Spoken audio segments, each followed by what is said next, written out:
in North America for the SMITE Challenger Circuit as we start to tackle on a whole new region of, I guess, God's games and all some other G word that sounds really cool here. Oh no, I'm blanking. Anyway, it's Gormizer. Hey, oh, that should have been the G, dude. Well, you know what? Too late. You missed it. You miss every shot you don't take, and I missed it anyway, so it doesn't matter. I got Charlie on the desk with me as we move over to North America for today's finale, I guess, in the last two sets.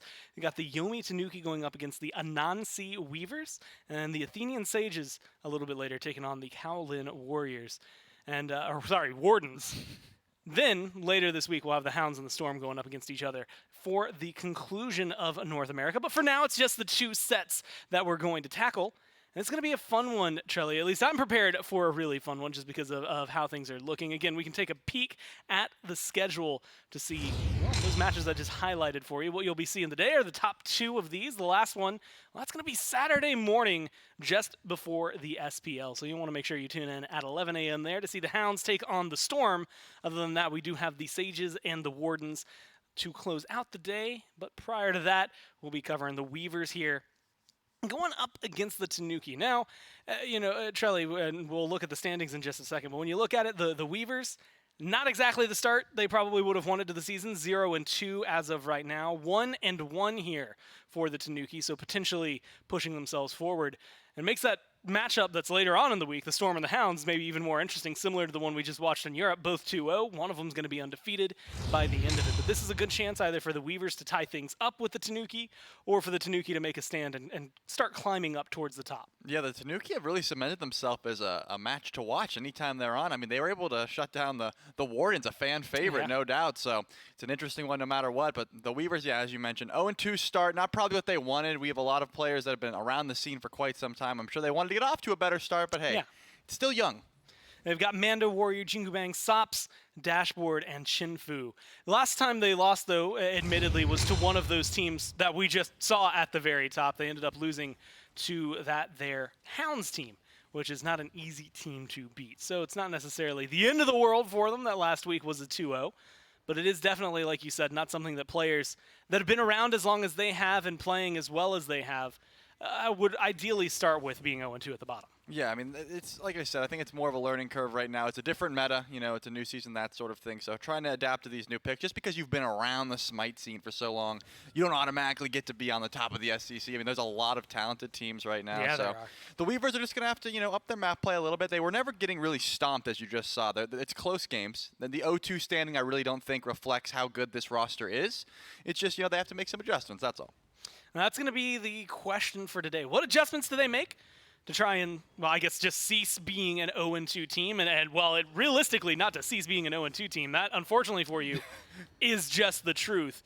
But to make sure they don't become an 0-3 team, that's where we need to see some of the changes. I've always been a fan of a lot of these guys and watching them play because, back this is going to be like 6-7 years when I was catching the Challenger circuit prior to getting hired here. You would see Mando Warrior, Sops. I don't know if Dashboard, I believe, had a name change from then to now, or maybe I'm pretty sure he was on console. I could be wrong about that. There was a lot, of history behind them that have been playing around. We'll see how they end up faring today against the guys that are sitting right behind me, the Tanuki. That is what they're going to be taking on. Last time, they get a 2-1 win over the Wardens, who we'll be seeing a little bit later today. And again, this is a team that has a lot of promise behind it, but the guy on your screen right now, Sada Dragon, has been like the talk when it comes down to this team just because of how potent this jungle is. Yeah, Sada likes to play these hard carry jungles that not everyone's running right now. We saw the Kali, for example. The things that, maybe not having the best early start, maybe they get behind, but late game, Sada Dragon's able to hard carry the game with Snatty as well, getting leads against these top-tier solo laners. It's just playing out of that solo lane this team loves to do, as well as that jungle pressure that you highlighted. And the way that they end up kind of balancing each other out, the Tanuki, I think, have a really good 2v2 on the right-hand side of the map. Something you get to see here, Snatty kind of going along with that. It's going to be interesting to see how they end up working together. Those rotations, the kind of double assassin that we haven't been seeing as much lately was really, really prominent at the beginning of Season 9, though. It worked out really well for them then. So it's something to maybe look at here. It was kind of, I guess, quote-unquote, reverse sweep for them last time around. So it was a very interesting set to watch for him. Tripno as well, somebody I think worth mentioning in the mid lane. One of the few people that are still consistently playing the Tiamats that we've gotten to see. Yeah, Tripno also went to the Camazotz mid. Another interesting pick here, trying to put Hydrogen on these sort of mages in the mage ADC role, and then just locking up as much pressure as you can in that mid lane, trying to go, like a Camazotz, for example. So this team definitely has some interesting picks you have to watch out for. They're not just going to bring you the standard meta that you're used to. You have to sort of play to their style, at the very least, putting some respect on the fact that they can whip out some interesting picks. I'm excited, again, to see how this one shakes out. We'll jump into picks and bans for this one and see which of these teams can take the lead here in game number 1. Tanuki are going to be your first pick team. Now, Trelly, I'm just going to tell you, it's actually wild to think about it. Normally when, it's only been 2 weeks so far, right? So it's not like any picks and ban data can usually gravitate towards anything. A lot of Fafnir, Camazotz, and Tiamat for this team, though. So something that I expect to see there. On the other side, Khepri is like by and far the biggest pick for the Weavers. And that's something we haven't seen as much in this meta. I think we've seen him banned a little bit earlier today. A lot of games where you don't want to deal with this Khepri. But not as many lately where he's like a high priority. Yeah, I think the duo lane pressure is something that the Challenger circuit, specifically this NA side, really values. So Khepri not going to be the best for that, more so looking towards that Bacchus, the E set that gets banned away, obviously, that sort of thing. We see this Medusa, right? The Hunter is always going to get that sort of pressure, but you need a high-pressure Guardian to pair it with. So Khepri not really bringing that, but if you're able to get to this late game, then the early pressure is not going to be that much of a deal. Well, like you had said, it's Kleena, Eset, Kabrakan banned by the Weavers, Thoth, Erlong, Daji on the other side. Medusa had locked in. And now the Yemoja. Now, Yemoja's in a fun area because it feels like half the time she's not impacting the games. And the other half of the time, she's winning the games. Like, it very, very... dichotomous, like unbalanced nature to her. She's not going to just show up. So we'll have to see how it ends up working here. 140 seconds on that ult cooldown. We talk about that a lot. Because it hurts. Every time I play Yemoja, I'm aware of every second that it's down. She gets locked in with a Zeus, though, and that seems to feel pretty good. Yeah, at least you're taking it away, so your Zeus doesn't have to worry about those walls, of course. But yeah, the Yemoja, as you mentioned, always going to be a topic of conversation, whether she's doing nothing or doing everything. Because with that ult having such a long cooldown, she really can't get active on the map until it's back up, of course. But we are going to see that Kali come through and the Bastet. It's a pretty solid double assassin jungle solo combo that we've seen the Tanuki run before. And Snatty and Sadragon pretty much getting exactly what they want with this draft, I would say. Yeah, if I'm looking at like a Tanuki tier list, right, I think they got the 3 they wanted the most, and they didn't have to fight that hard for it to get the 2 assassins. Plus the Medusa, presumably going to be some magical damage that they try to round things out with. Guardians are what the Weavers decide to try and target out. Fafnir and the Bacchus get banned away on the other side. The Bellona and the Gilgamesh that get taken away. Just trying to control the matchups that this Bastet, presumably the Bastet, is going to be going into. That's the Amaterasu. Again, someone who's been showing up a little more often lately, but again, in the bans, it was last set 2 games, she ends up getting banned out. Not like high priority, but she's been showing her face. Yeah, it seems like we're on this sort of seesaw of, is it the auto attack warriors that are owning the solo lane right now, or is it the really tanky guardians right now? And the SPL, we're seeing more of those guardians, but right now in the SCC, those auto attack warriors, your Bellonas, your Amaterasus, even Osiris, for example, those sort of picks are still highly prioritized, so the Ama lock-in, it's going to be pretty solid there, as well as this Ganesh. That's going to offer a lot of peel for whatever jungle they do decide to draft here in this lost slot, and the Dharmic Pillars is always going to be a solid engage. Now this is where, I think I had mentioned it, but typically in the past you just see a Tiamat lock in and be done and done. There are a lot of mages that are available to go into mid lane. Instead it is going to be the Tiamat. I was hoping to like will something else into existence because Tiamat, just not as flashy, you know? It's like she can do some good damage, she's got good control, she brings like the minions and stuff, but like, she's not flashy. You're making a face at this one, and understandably so. Ratatoskr is not someone that we've seen this year. I think maybe we saw him like in some of the play-ins or something, but nothing in the competitive regular season. Yeah, it's interesting because I was talking to Layers during our tier list about why Rat isn't in the meta right now, because he's got all this global pressure, he's got a strong early game in. On all accounts, he should be a better Thor because you don't have to displace your only escape for a big portion of damage. But he said, yeah, Rat's pretty good. I don't know why he's not getting picked. That was pretty much all he had to say about it. So looks like we're going to see that this Ratatoskr brings that early pressure. That is always the fun one when it is just legitimately, yeah, I don't know why, actually. You know what? You've got a good point. Maybe I'll play him next. So I guess if we see Layers play Rat, we can say it's all on you. That you brought it back to the forefront. And it is going to be jungle. I feel like last year it was like a very big like fine okay variety pick. Like it was a solo lane more often than it was in the jungle. How do you feel about its matchup here against the Kali? I guess like Sada Dragon, what we've seen on this Kali and how impactful it can be versus a Rat. Yeah, I think the Weavers have the right idea here looking at the Tanuki's draft because they clearly want to get to late game. They want to get Sada Dragon online. Yeah. They want this Kali to hard carry. Ratatoskr is pretty much already online. You finish that Acorn and already has so much early pressure, does have the blink, so Jingu Bang is going to be getting very aggressive early, trying to shut down that early engage of Sada Dragon because he doesn't play this Kali like a typical, I'm going to farm until late game and not touch anyone or not go for any ganks. He does try to get a little bit aggressive, but it's going to be hard fighting into this Rat, and especially this 2v2, this double assassin versus the Rat and the Ama. It's going to be a difficult fight in the solo lane. It's going to be fun to watch. Again, how the Weavers can handle that, I think, more than anything. Something just occurred to me, and this might be saying something. I think we've made this joke, and rightfully so, because it's going to be a 7-month-old reference. Oh, no. But I didn't even realize that the removal of boots really did kind of kill the Rat no boots joke, didn't it? Like, now nobody has it. That's true, but we still could say it. We still, You can still say it. It's just like a little less. I don't know if humorous is the right term. Dual lane. Hydrogen had to use the beads super early on, and maybe that's going to be something that comes back to bite them in just a few minutes. But this is going to be, again, high pressure. It's, you know, Medusa versus specifically like the Yamoja Ho-Yi combination. Ganesh, he's just there for the peel at this point. He's not necessarily the leader for it. And solo lane, I expected a little bit more as well. I mean, double assassin, you'd think they'd have a lot of good damage early on, but it might be hard to lock down both in Matarasu and a Ratatoskr. Yeah, it really just depends. They did take over to 3 here. We might see a little bit of poke, but I don't think either one of these junglers is going to want to give up first blood here. Even if they have a little chance to be aggressive, it's going to be a questionable fight right now because obviously Rat has so much damage with that early stun. Kali really wants 3 abilities before she can start to get aggressive because it's hard to confirm that last without your stun, but then you also want your jump to make sure you're not out of position. So I think that probably looking more towards the mid lane fight. Again, there is an immobile Zeus right now. Seems to be the freest kill on the map if you can get on top of him, but Zeus also has a lot of self-peel in his own right, just with damage. Yeah, it's self-peel and the I'll kill you before you can do anything form. Doesn't come online as early, maybe, so maybe Sop's in some trouble at the beginning of this game. Mando Warrior 1 jump, and that's all it needs. Statty, he just needs the junglers out of there, man, and he's going to get the kill for first blood. And alongside that, a nice little lead, 4-3 for the Bastet. Now Dashboard locked down is going to be able to find a Riptide, and that's going to push him just far enough away. But it's still going to lead to some invades here. A slowdown from the Weavers off of just 1 kill. Yeah, it's going to be a huge invade here. Trip now might be in some trouble. He's going to have to jump Oof. out.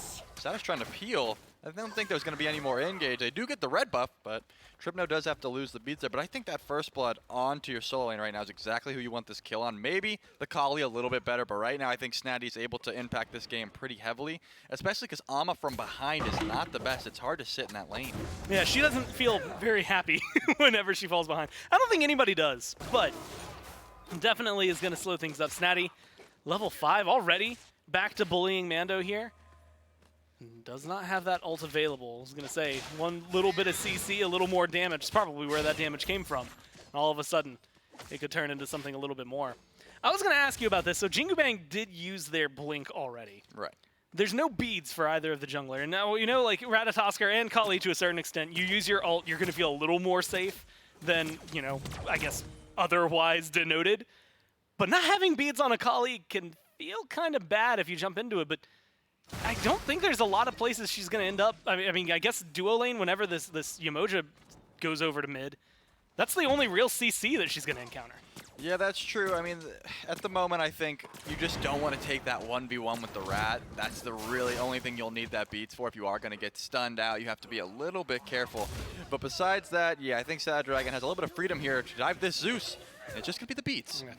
And you know what? Just the beats. That's still worth a lot. And I'm going to throw out Confetti Watch 2022. That's what this year's been. Another piece just fell from the ceiling. So for those of you keeping track, I think we're at 5, maybe, that we've caught on broadcast. All fun. We'll continue seeing whether or not that comes through. Again, beats from Zeus, though. It's a big deal, being a Zeus without it. Same thing for the Tiamat. Although Tiamat tankier, and more mobility built into the kit. I'm surprised, Trelly. I mean, you know, First Blood came back, I want to say kind of quickly. Everything else has been a little more relaxed pace from both of them. I feel like the Weavers, specifically, I look at Jingu Bang, level 5, once you get that ult online, that's typically where you start to see rats get involved. Yeah, I think Jingu Bang does need to start looking for something. Maybe try to help out Mando here because the blue buff will be invaded. We've already seen how much pressure is in this solo lane currently, and it's going to be a 50-50. Well, it's going to get scooped up. Snatty's going to have that one. So that is a successful invade. Not quite a successful kill, though. Rat's on the other side of the map. Ooh. And he's going to go up at the walls just a little late. Good Riptide blocks off another path. There's a Lightning Storm as well. The damage is good on the Hydrogen. And the Detonate confirms the kill. Silence from Ganesh keeps Monster Bomber alive. And it looks like they'll get out of there. They still lose the carry. Now it's up to Tripno to try and defend the lone red buff. Yeah, that one's not going to happen. A good invade and a kill for the Weavers. Yeah, it's a great play by the Weavers, recognizing that Mando's under a lot of pressure in this solo lane. Obviously, 2 people at the blue buff, so hey, let's get aggressive over by this obelisk. We can invade the red buff. We can find a kill there. Almost 2. I mean, it was very close to a double kill there. And even though Sops didn't have the beads, was able to just lightning storm from a distance. No real pressure put on because Sada Dragon's in right lane. So that was just great by the Weavers, recognizing, hey, we have the numbers advantage here, and we can push this red buff. Maybe the dream for a Zeus. I get to drop the Lightning Storm, get a bunch of charges out there, a lot of free damage, and I'm not even worried. Like, the most I'm worried about at this point is my mana bar. And Sops now falling back to the base. It's going to be just fine. Picks up the full Divine Ruin, same thing that Tripno has so far at the start, except the Eye versus the Sands of Time. And this has been an interesting dynamic in mid lane as these starts. And specifically seeing the Eye of the Jungle, like Zeus I feel like is the only one now, maybe one of the only ones I should say, that is still picking it up. We get a smattering of these in the SBL as well. Do you have a preference to either one? On the Zeus, the Eye of the Jungle does feel pretty solid just because, you know, late game you have so many potent upgrades as well as just attack speed flushes well into the kit, so you can get some more charges online. But it really does depend because you also miss the MP5, you know, the cooldown is never a bad thing, so I think it's more so if you're worried about getting dove right now, and I think Sops recognizes that there's probably going to be a Kali trying to dive me more often than not, so I'm going to need a little bit more of that tank stats late game. And then, of course, you know, later on in the game, you just get to have much stronger jungle fights, right? Yeah. So, like, it pays off towards the long run. Speaking of paying off, finally getting a blue buff back for Mando Warrior over on the right-hand side of the map. So they're able to secure the second round, I guess third round of blue buffs, second respawn. Zeus is getting a little aggressive here. Monster Bomber might be caught out dead. That is a lot of investment, but they managed to get the kill no matter what. Over to Sops, and they pull out the Dharmic Pillars as well. And they're giving 2 kills to Sops now. This Zeus, even though got the beats down early and found some form of pressure, not really just free casting at the moment. I don't think Sad Dragon really feels comfortable trying to dive this Zeus. So you have a level 9, level 2 ultimate Zeus rotating over to this purple buff possibly, and the pressure's on. The pressure is on. Jingu Bang manages to get on out of there. Sada Dragon's low, but not too worried. Purple buff. That's where the Tanuki want to be, and they're going to be able to get that. Jingu Bang's so close to dead, but not gone. Sada Dragon, you had to watch that pathing. Looks like they're just going for oracles. I thought they were going to try to get aggressive in the jungle and go for more of a fight, maybe deeper. But instead, Trelly, it all climaxes into just a couple of secures for the objectives. Now a Gold Fury started up. Now this one is a surprising call. I mean, no one's around. I think, yeah, it looks like he has caught on to this. He does have the Suns. This is going to be dead. Uh-oh, Monster Bomber, they're so low. He's not going to pull the Gold Fury, not going to get any kills either. But he stops the Gold Fury, and that's a huge win for them. Almost kills Monster Bomber on top of it. Yeah, that shell had to go down there. The slows on top of the Gold Fury just swinging away. Ganesh almost. That would have been a huge trade, obviously, just not even losing gold and then just finding a free kill, dropping your ult on it. So great play by Chinfu, just recognizing that, hey, it's quiet in here. Too quiet, and stepping over to the Gold Fury. But the Weavers, once again, finding the answers back that they need to. Looks like the lead is starting to climb for some of these gamers. We see Chinfu level up right now onto Hydrogen. The XP 1.6, not too much, but enough to where right now you feel a little bit sad that I don't want to leave lane right now. I'm still level behind. I don't want to go for these camps. I don't want to do that. So Sada Dragon still looking on this right side of the map. Yeah, the jungle trying to kind of balance things out. A little bit of a lead there for Jingu Bang. Same thing, little lead for Mando, and you had mentioned it earlier, a lead for Sops and a lead for Chinfu. So something that they want to rectify. This Kali has been not only a talking point already today, and we got to see a win for it for the Styx Ferryman when they played it a little earlier on, but just a impactful jungler in the right hands. Saturdragon has proven to be the right hands. We'll instead look to the other side of the jungle. It's going to be the Ratatosker jumping down in the duo lane, petrified, not going to find any stuns or connect at all. Now it's the blink forward body blocks from Jingubang, and then that with a ricochet continues to find the kill. Monster Bomber maybe a little too deep here. Lightning Storm only going to get a charge out there. Stun from Jingubang's there. The tier 1 tower, the suns are dropped. That's going to be the jump in, and Shinfu's going to find themselves a kill, but Saturdragon's here, and they're going to pull at least one back, maybe look for a little bit more. The walls from the Emoja don't quite lock down the Kali, but it's enough to make them second guess things. Tripno a little late to the party. Shows up and misses all their damage. Yeah, Saturdragon rotated over and then sort of sat in the jungle wondering, like, should I go in and help my elephant or should I just get this purple buff? Goes for the purple buff and then realizes, wait a second, Shinfu just jumped under tower. Maybe I will go over and pick up this free kill. So this is sort of Saturdragon's play style, though. Maybe my team dies. You know, maybe we'll use a little bit of pressure, but I'm on Kali. Late game, I'll be able to do everything my team needs, so I'm going to abandon them just a little bit, pick up the free kills when I can, and not really put myself out of position. Right now, though, the Weavers are pulling ahead a wee bit. Still, though, the gold lead is very minuscule, 52. And it's not even consistently staying on one side. It was 52 for the Weavers, then 40-something for the Tanuki. It's just that experience that's really separating these teams right now, and even that is starting to dwindle as the game goes on. You had mentioned it, though, Kali, later on. A menace. I watched a lot of Spider-Man over the last week, so I've like that was just at the tip of my tongue. And realistically, that's where this is, right? I mean, it's going to be what can Saturdragon do. I realize we spend a lot of time talking about the Kali, and it's mainly because I look at the Kali, I look towards Snatty, and I see two giant win conditions for the team just waiting to come to full form. And it's just whether or not this Bastet, who got off to a good lead, can maintain it. Already lost a little bit of the experience over towards Mando. And now it's starting to not have the same control over the lane.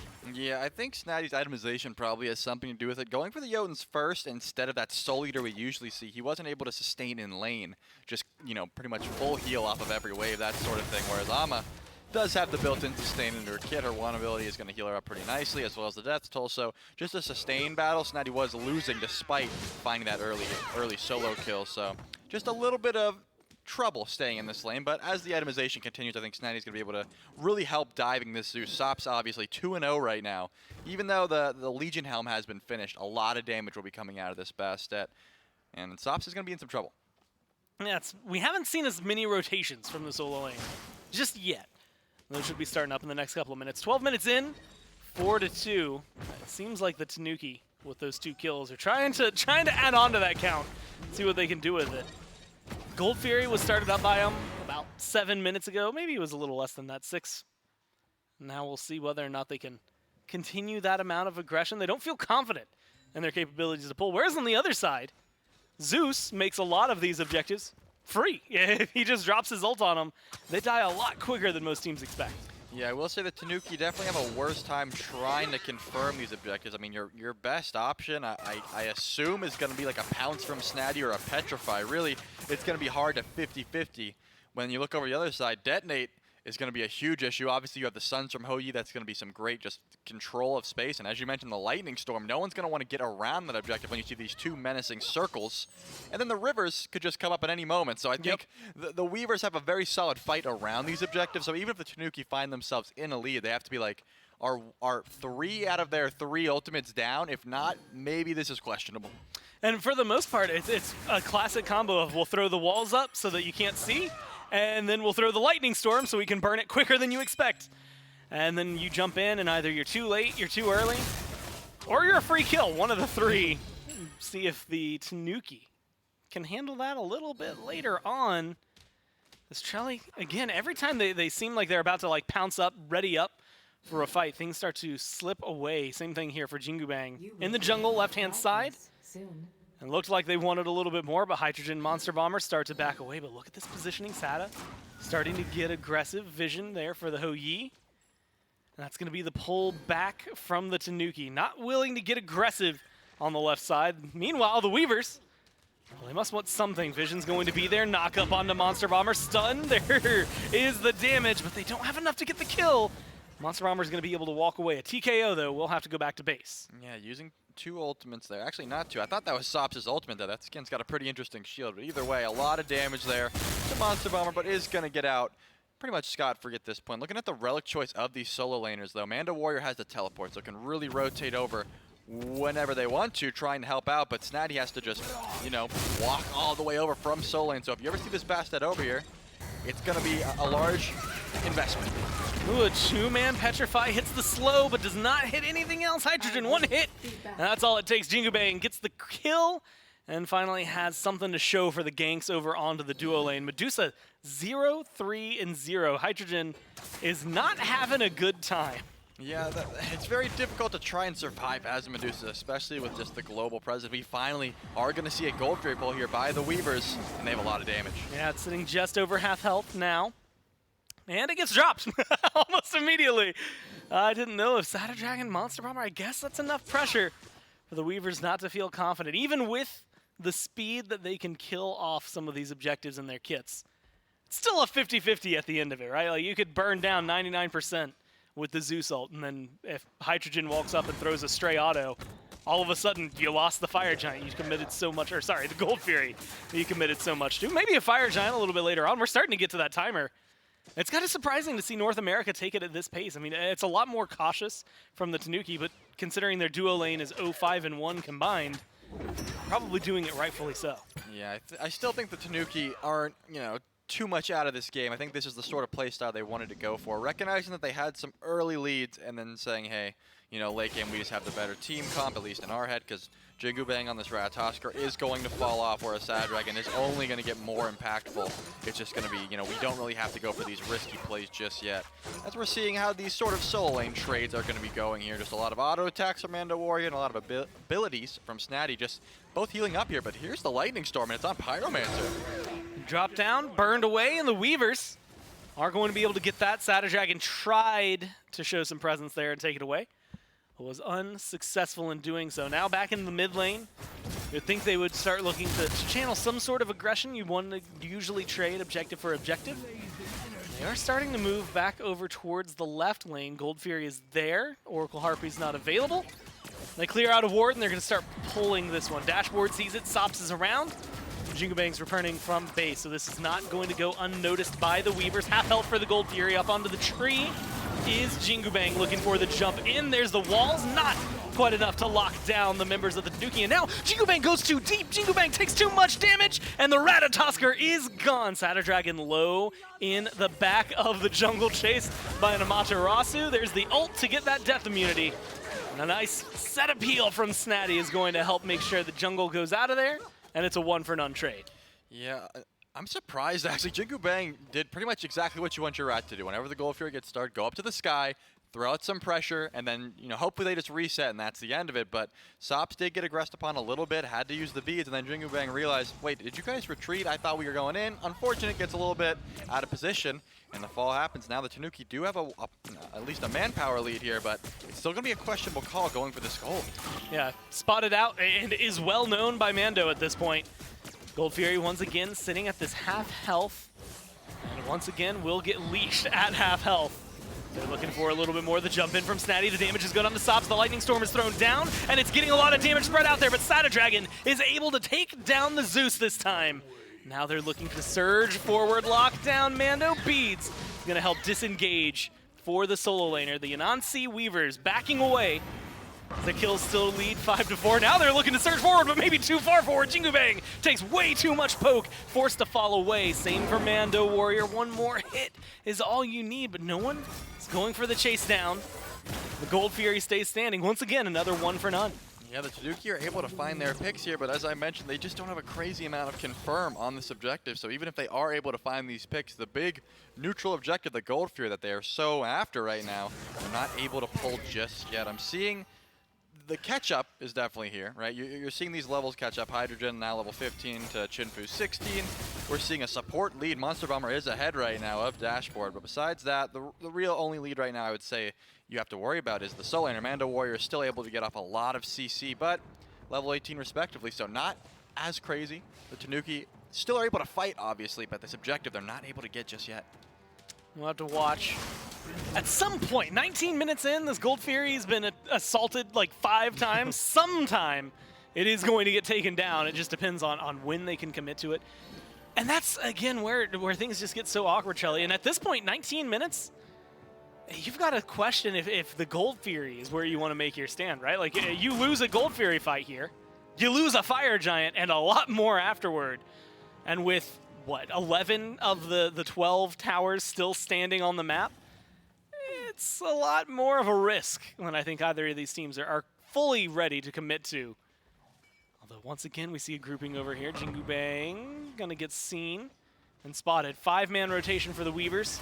Just a little behind is Snatty to try and make sure the numbers are even. There's going to be the Lightning Storm along with the walls, and the Gold Fury's halfway down. Weavers secure it this time around. And Saturn Dragon, the death immunity, it disappears. The ult goes down just as the rat comes crashing. And that's going to be a kill plus gold for the Weavers. And they're able to get out here. Mando Warrior is going to speed up his team on the way out, so they have the movement speed. And unless Snatty can fight, nope, the ult is available. Snatty's not going to look for the Hunters of Bass, though. Not trying to pull in just yet. Trying to answer back with this Tier 1 tower. The Tanuki recognizes that, hey, they have a little bit of healing. Maybe we shouldn't go for that Tier 2. We're just going to back up. So a tower, but you lose one and Gold Fury. The Weaver's probably pretty happy with that. Yeah, more than happy with that, being able to walk away. And, I mean, they even maintain a lot of their relics. Like, I mean, they didn't have anything going into that fight, so it going well for them.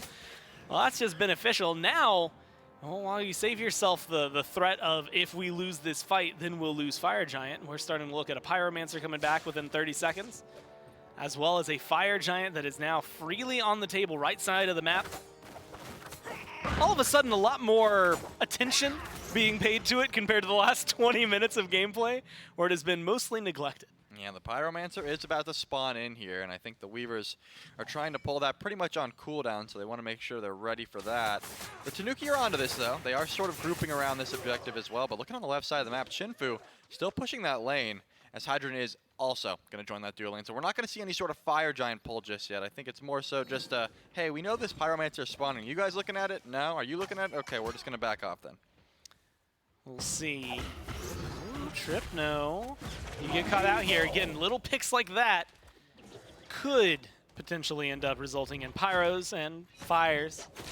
But as of now, it just results in a TKO. Back to base for Tripno. Pyromancer started here for the Weaver. Spotted by Monster Bomber. Snatty's looking to go deep. But this is a 5v3 as of right now, and they're going to make that difference well known. Weavers get the Pyromancer. Don't quite get any of the kills afterward. They have control of the FG pit.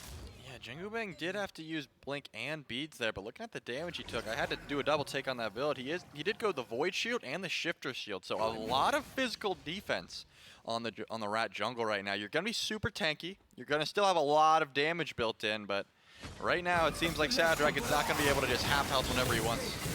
They're going to have to be careful. Jingu Bang in a fight with Sada Dragon. And so far winning that little engagement. Pushes them back. Lightning Storm was dropped in mid lane by Sops, and the Weavers are falling back a little too worried. Snatty leading the push. Doesn't have the range for the ult. So it's going to fall back, but now you're starting to see the tides are shifting. The Tanuki, they're running over to the FG pit. Yeah, they are going to try to pull this here. Obviously, the Weavers do have the HP to try to contest right now. I think this is more of a bait than anything. We'll see what happens. Mando maybe takes the bait, goes in, burns about half their health. There's the ult and the beads off of Sops. So Snatty no longer going to be able to pull anybody in, but Sops with one missing relic. I thought we were about to see a much larger FG fight, but they're happy with what they pulled. No ults available on the Weavers, plus some of the relics that get burned. All of a sudden, the Tanuki are feeling confident. Yeah, I would say right now your option has to be get the 2 assassins to Sops, because we saw the beads go down. This Zeus is able to output so much damage right now, top on the Weaver's charts at the very least, and above everyone else right now with this best stat. So Snatty, I think, is going to try to get to the Zeus as quickly as possible. Obviously, Sad Dragon wants these kills as well. I mean, the Silver Branch has been finished, so basically a blender right now is this Kali. Anyone who gets close is going to be shredded by Sad Dragon. So I think you've got 2 minutes to get to the Zeus, find a pick, and then see what you can do after the fact. But the Tanuki also recognizing, hey, we're pretty close to level 20. Maybe we want to farm it up, get our upgraded starters before this Fire Giant even gets pulled. Yeah, I mean, at this rate, you've got the upgraded starter there for Tripno, so you're feeling pretty good in your mid lane. Just now hit level 20 for Sada Dragon. Snatty as well is upgraded. So it's starting to open up that conversation. Plus, we're 24 minutes in. This is where you start talking about late game Kali. And that is where things change and get uncomfortable is the way I want to describe it. It's a literal thorn in your side, maybe daggers in your side. Look at that damage. It gets thrown down onto Jingu Bang, up onto the Yggdrasil branch, and it manages to jump on away. But the pressure is on. That tier 1 over there is not going to last too much longer under the ire of the Tanuki. And they're taking control of the FG pit. Oni Fury is about to spawn in about 20 seconds over on left. And that is going to create a split interest on the map. Yeah, I think Snatty, recognizing that the ult there on Jingu Bang, the possibility of getting a pick there was just too much worth it. I know killing Sop should be the priority, but just if they can get that 4v5 and shut down that global presence of the Rat ult, it's going to be worth it at this point. So Jingu Bang did have to ult away. Going to be a little bit of a cooldown on that, but still, your Bastet lost to Hunter Sebast as well. It's more so just a face check. I don't think either one of these teams is ready to pull this Fire Giant. They're still sort of figuring out, can we find a pick here? You still have 30 seconds on Sop's beats. Yeah, doing the poke and fall back. I don't want to commit to this if they can avoid it. Although that 2 minutes, it was 120 seconds that were on the beads there for Sops. Now it's 20 seconds, and so Sops is going to have that pretty soon.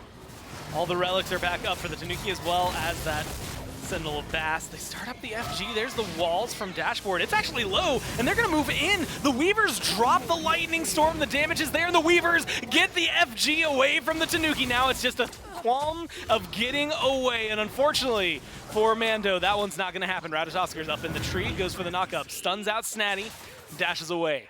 The Weavers get the FG, and they're going to disengage as best they can. It really depends now what the Tanuki do with this one-man lead. It's a 5v4 at the moment. As we mentioned, Oni is up, so you could go for the Oni Fury, but if the Weavers can just defend and then push as 4 with the buff, and, obviously Mando Warrior as well, they're going to get the better of this one. They have 4 people with the FG buff. They're just going to try to defend this Oni Fury, but I think the Tanuki have too much shred. Tanuki, yeah, they started up. They're going to burn that one down. And it doesn't look like Jingu Bang. You don't risk the FG buff for a steal right there. I think they play that well. So a little bit of pushback now going to come from the minion waves for the Order side. But you got a Fire Giant. And Trelly, there's 6 towers there. You already have a small gold lead if you're the Weavers. I would anticipate this is going to balloon up to something that is actually substantial here in just a couple of minutes. Yeah, I mean, the Weavers have pretty much all they want right now, except for a Fire Giant on Mando Warrior. Finally, one of these teams are able to get the buff, and it's really just do they push as 5? Do they go for every single tower on the map? I think that's probably your option, because as you mentioned, the gold lead, not very substantial, but will be ballooning up if all these tier 1s, all 3 of them still standing. All of these tier 2s, all 3 of them still standing as well. It's going to be a massive gold swing in favor of the Weavers if they are able to get all of these right now. Jingu Bang is going to go for that tier 1 tower right now by themselves, and that's going to be the first of hopefully many for the Weavers. Yeah, that's going to, again, small pockets of gold that are just sitting on the map waiting to be taken for them. A lot more relaxed of an approach than I would have expected from this, although kind of split efforts, right? Where are you willing to put your fight? Where are you trying to push up the minions? 2 minutes left on the power play for the Weavers. That tier 1 in mid practically doesn't exist. The tier 1 in right is about to not exist as well. Mando Warrior, no Fire Giant, but a minion wave. Is going to be able to split push at least a little bit of gold back into their pockets. Yeah, I think the Tanuki are playing this very smart as well. They recognize that, hey, the gold lead's still pretty close. If we give them all of these towers, it's going to be a lot more difficult. We're going to post up at this tier 2 tower if you do try to go for it. And then the Weavers are just going to back off here. Now, they're going to group as 5 in the mid lane and say, hey, we're not giving you this one either. You're going to have to fight if you want these towers because we want this gold lead to stay as close as possible right now. And they're trying to keep it within the realm of possibility. And I'll tell you, just letting the tier 1s go down, that's a good way to balance it because ultimately they just undid the tier 1s that you took earlier and maybe create a small gap for the Weavers in terms of gold going up towards that 2K mark a little more consistently. Tier 2 on mid seems to be the target. Dashboard trying to lead the way. Good Riptide, but not a heavy commitment. Now with the minions here, the team moves forward. But it's hard to walk into a team that does so much damage. There's going to be a Sentinel of Bats picks up Chinfu. And the beads do get used by the Hunter for the Weavers. So that is one relic down.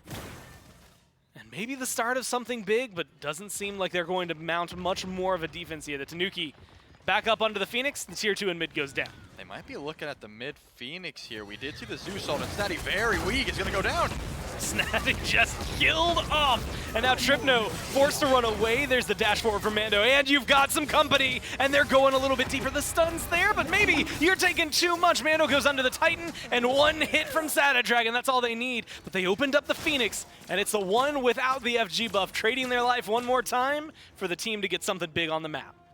Mando was the only one without FG and was the one to fall. Of course, the buff is going to fall off in 3 seconds, but still, I think the Weavers are very happy with a 1-for-1 trade, and you get the mid bird. So that gold lead we were talking about, only about 4,000 or 5,000 give or take, but still, that mid Phoenix is the real prize at the moment. You have Tripno with the Tiamat Lizards to sort of balance out the Fire Giant push, but it's about to be enhanced Fire Giant. It's 30 minutes about to take over, so this is going to be the real objective that you have to put everything on the line for, and I think the Weavers have a pretty solid spot here. If you're looking at the relics right now, Tripno has none. 2 minutes before the beats or the Aegis are available. Snatty as well, about a minute and a half on that Aegis, so relic-wise, I think the Weavers are looking pretty solid if they want to try to force this. You have to figure out, again, how you put all of the pressure down. 80 seconds without beads, specifically on Chinfu, but Tripno doesn't have either relic going into this fight, so you're feeling maybe a little weaker there. But you had highlighted it. It's an enhanced Fire Giant. You can't just not be there for the fight. Sops with the ult can burn it down. Dashboard's going to be missing that one for a little bit longer, about 70 seconds, give or take, based on the diamond. And now you're in this awkward spot, I think, if you're the Weavers, because like you said, you know, Trelly, you can absolutely take it here, but it is not the easiest fight for you. There's the Dharmic Pillars. Mando is forced to get aggressive. There's the Sun Sada Dragon. Takes so much poke. Forced to use the ult to get away. You can see Ratatoskr looking for the kill. Wants to get in, is able to get their kills off. The opposing jungler, Jingu Bang, is now in between two. Gets a good stun on the Monster Bomber and is trying to set up a little more for the team. The detonate, not enough to get the kill onto the Ganesh. And they're going to walk away. Snatty low, Snatty gone. Lightning Storm, maybe overkill for that one, but it still gets the job done. Fire minions in mid moving forward with 2 already dead. And it seems like the Weavers, they want to go for a little bit more. Yeah, that was a great play by Dashboard, able to Riptide Sops out of danger. The engage was clear. Kill this Zeus. Make sure Sops falls before this enhanced Fire Giant fight. And unfortunately, Kali was not able to find it, and now the Titan's under siege, and they have a lot of damage for this. Yeah, minions are here. Hydrogen low. Hydrogen's going to get taken down here thanks to Manda Warrior. Titan half health and falling. The Weavers going to pick up game number 1 here. And they're going to get a couple of kills at the end just to boot. Now setting themselves up for success and potentially a ride to their first victory. Remember, this team's 0-2 right now, Trelly. They're kicking this off 1-0. Yeah, that's just to speak of the competition right now in the Challenger circuit. I mean, they had a good draft, I think. I think they recognized that, hey, this Zeus is doing too much. We have this Kali Ultimate Destruction that makes her so she can't die. We're going to try to pick her as quickly as possible, but too much mobility, too much tank stats, and Sops was able to live. At that point, the fight's pretty much over. Yeah, and you, again, maybe overkill to drop down the Lightning Storm on the Snatty when he did, but got the job done, right? And you get the kills, and you create the opening necessary to just run for the end. They kill the Titan. The Weavers take game number 1. We'll see if the Tanuki can bounce back right after this.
Well, the Weavers take game number 1. They managed to do so despite a rough start, let's call it, to the beginning of the SCC so far this year. It's Gormizer, it's Trelly one more time as we come to break that game down, move on to game number 2 to see if the Tanuki behind me are going to be able to balance things out. And Trelly, that one's back and forth for a lot of the game. It's not until really close to the end, I mean, essentially that first FG, that it feels like either of these teams have a lead. Yeah, it's interesting because I think the Tanuki really did want to get to this late game portion of the game where the Kali comes online, where you have this late game Bastet die, but at that portion, that's where the comp really fell through. Unfortunately, they weren't able to find the picks they needed. Sad Dragon got no sort of resets, and I mean, the Weavers were just running away with it at that point. And the control that they were able to kind of showcase later on was pretty massive around the FG pit. Again, good combos between Dashboard and Sops. We'll see if they can continue things like that. I mean, the Umoja walls, I keep highlighting how they're not up too often. And it doesn't seem to affect them because they are still solid. Typically, we start to talk about like Phantom Shells and all of that. Didn't get to see any of those here. The walls themselves weren't necessarily the problem, as much as it was the combination and like the okay, we'll escape one, oh wait, now what do we do? That seems to be where the Tanuki were falling apart. But again, it was this end fight, realistically, where you were able to pick off Sada Dragon, and that kicks off everything. If that kill doesn't happen, we're probably still in game right now. Yeah, I think, again, Dashboard had a very nice Riptide to make sure that Sops was out of range of Sad Dragon's destruction. Just the full Blender Kali where you just want a W key, get that kill reset before you die, before your immunity runs out. And then after that, I mean, you kind of put all of your eggs in this Kali basket, right? Sad Dragon has to find that pick or else the fight falls through. And of course, if you put everything to Zeus and he keeps the Lightning Storm, as we mentioned, it's going to be a very difficult team fight. After the fact, uses the Lightning Storm to pick up Snatty, and then you just have enough damage to really end that game. Just because it's all that stands out to me since I noticed it, I think last week, 2 weeks ago, the googly eyes on the spider. Looking a lot happier this time around. You can tell the emotions based on whether or not they win. That's how the eyes work. And right now, they seem a little happy. They're behind Trelly's shoulder. I promise you they're there. But it's just fun to watch them be able to come in and I guess find that win to start things up.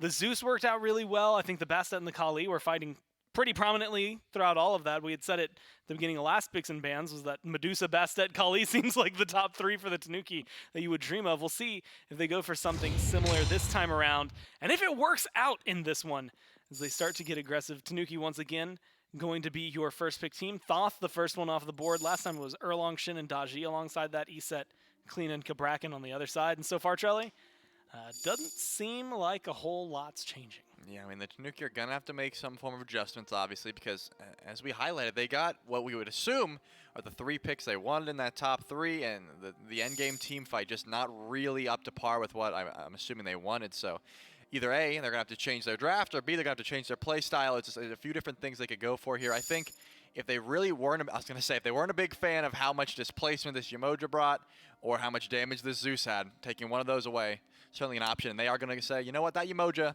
too annoying. Let's get rid of it. I actually thought it was really fun because we saw a few times where this Yamoja, like the walls were like whiffed, if you want to call it that, but then they were perfectly positioned where a Riptide over here, well, now you're boxed in. It's like maybe wasn't the intention to do so. We wanted to do it with the ult, but managed to get it done the old-fashioned way. That Riptide, I think, showcasing a lot of its power there. Kabrakan ends up being, I guess, the same 3 bans here for the Weavers, so they're not looking to change too much, but it's going to be the Zeus lock-in #1 for the Tanuki.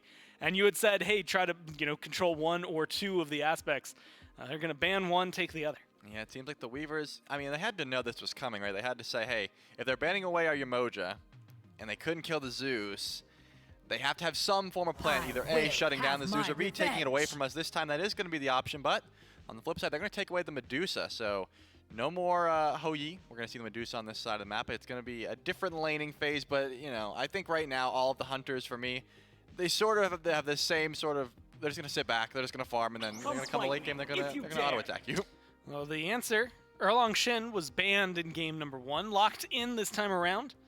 Again, I believe with his changes that came through, and now the Medusa locked in alongside that. We've seen what Medusa can do when she's given some power, so I'm not too surprised to see her. But, the Erlong, we've talked about it a lot lately. Feast or famine, he can come in and dominate, or give him a couple minutes, and if he falls behind, all of a sudden he's no impact at all. Yeah, it seemed like the Weavers, once again, are trying to find that early aggression, just like the Rat pick, where we thought, this would fall off hard late game.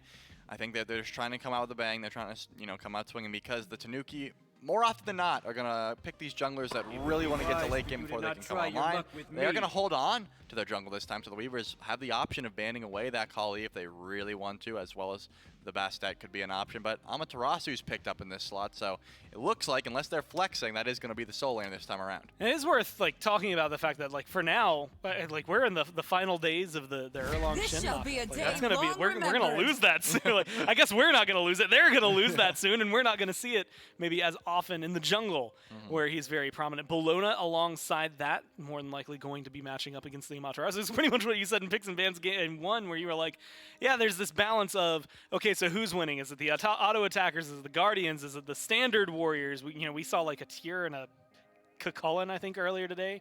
And so things like that, where we're seeing this shift all around in solo lane. But this time we're just getting the good old auto attackers. Yeah, we're gonna see some boxing matches here, some slap fights, if you will, as the Khepri is gonna be taken away, trying to limit some of the safety of this Zeus pick right now. Obviously, Zeus, if you can't kill the Zeus, it's gonna be a lot of damage. Oh. Did you say Yorm? I said join him. Oh, I thought you said Yorm. If you can't kill him, join him? Oh, yeah, if you can't kill him, join him, sure. Yeah, just change teams. If that's possible, but obviously the Scarab's Blessing, a tool that you don't want this Zeus to have. So just if the Zeus positioning is not up to point right now, it's going to be an issue, so just ban that away. Now it is a Fafnir and a Persephone ban. Merlin closes them out. So a couple of mages that get taken away from the Weavers here to try and limit Athena. At least the matchups there. They go for the Athena. Now, and wow, Season 8, at the beginning of Season 8, she was like super prominent in the jungle in solo, and then disappeared forever since then. So she's going to be going up against, presumably, the duo lane here, which is now a Geb Hou-Yi versus Medusa Athena. But Medusa Athena, you want to talk about just smite combos, that's the one. Yeah, and they have Erlong as well, so they have a few taunts into that Petrify if they do want to, but I think the Geb, sort of the answer back. Obviously, the Stone Shield is going to shut down the majority of those taunts from the Athena, so just trying to make... Did I hear I'm a monster? Is that Scylla being locked in for the Weavers? I love some Scylla, to be honest with you. It's going to be solid into the Zeus. Because you have a lot of options to get the Zeus beads down. If you can land those I'm a monsters consistent, that's going to be awesome, but still very hit or miss. I think even more so than the Erlang in the fact that you have to be landing these abilities consistently. They're pretty telegraphed, so unless you're like really on point with your Sitcoms, it's going to be hard. But I think you have a lot of setup on this Weaver's draft here. It'll be fun to watch. Again, you mentioned the taunts, and we were talking about the combo with Medusa. Taunts and I'm a monster. Yeah, no, just as scary. That Geb Shield, it's going to be getting a workout through here in game number 2. We'll see if the Weavers can take this in a 2-0, or if the Tanuki can tie us up and push us to game number 3. Again, for the standings, if the Weavers are able to push this and find the full set win, they'll go up to 1 and 2. I believe the Tanuki will fall down to 1 and 2. And we'll start to look at a similar position that Europe is in, where all of a sudden you might be seeing a bunch of teams, 4 of them potentially, tied from 3rd through 6th. That's all up to them right here, right now. But we get to see this Nemesis. Now, and Nemesis is one, Trelly, personally, I don't put as much credence to her. Like, I don't give her a lot of weight until all of a sudden I see her and remember how much damage she can do in the blink of an eye. I got to see that earlier. She's a threat on the board here. Yeah, I would say the Nem is pretty solid into Scylla specifically. You have the shield to just say, hey, I'm not going to take the full brunt of your damage, but if Sops gets online and is just able to like make the Nemesis shield an afterthought, it's going to be really annoying because obviously Shadow Dragon did go beats, or did not go beats, I should say. So if you get Sickum, you're just going to be eating the full brunt of that damage. All you really have for survivability is that shield because you're crippled out of your dashes. So I think it's going to be difficult because that's got to be your main target right now, unless you're looking towards this duo lane, and you're going to have to deal with the taunts and lots of damage in that lane as well, so it's going to be a different one. Shadow Dragon probably going for the same sort of playstyle, though, trying to wait for that late game. Nemesis, not terrible early, but comes online a lot harder with some scaling. Tripno has changed as well. Last time around, this was, what, the Kali, Tiamat, both of them not necessarily known for their, like, level 3 fights. And now, Nemesis, you highlight probably waiting a little bit, but the Zeus helps enable, I think, a little bit of early game aggression, especially up against the Scylla. I was wondering if we'd see any more over there. Instead, there's still jungle presence in the solo lane, just trying to beat down the Amaterasu, or at least her soul, one of the two. See if they can control it. And that's how you expect this lane to go. Shadow Dragon behind the 2 in the dual lane. Chinfu low, and Chinfu needs to get out of here. Dash is going to be good. Shadow Dragon not going to be able to close the gap. Dashboard with some successful help peeling for the teammate. They're going to fall away with no first blood being dropped just yet, at least on the duo lane. And solo's just solo lane, so I'm not going to give them any credence. No one's killing anybody here yet. Yeah, what? Well, the yet might have been perfectly timed. Now Snatty with a good dash gets back onto the tier 1, and they stay alive. And the Totem of Coup, well, it still goes to the Tanuki, so who's really winning solo? Yeah, we saw a gank into duo. Obviously, Chinfu had to beat. Then we see a gank over in solo. Snatty had to beat. So 2 little flip-flops there.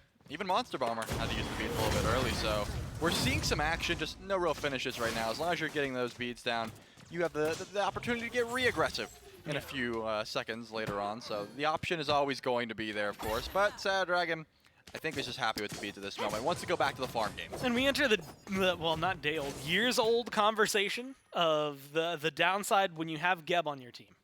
And that is, what happens when you hit beads and he shields you at the same time and cooldowns like that go together? Oh, yeah. And it creates problems. That's something that they're going to have to face here on the Tanuki. Maybe we'll put some high hopes for them and potentially making that a little more consistently not a problem.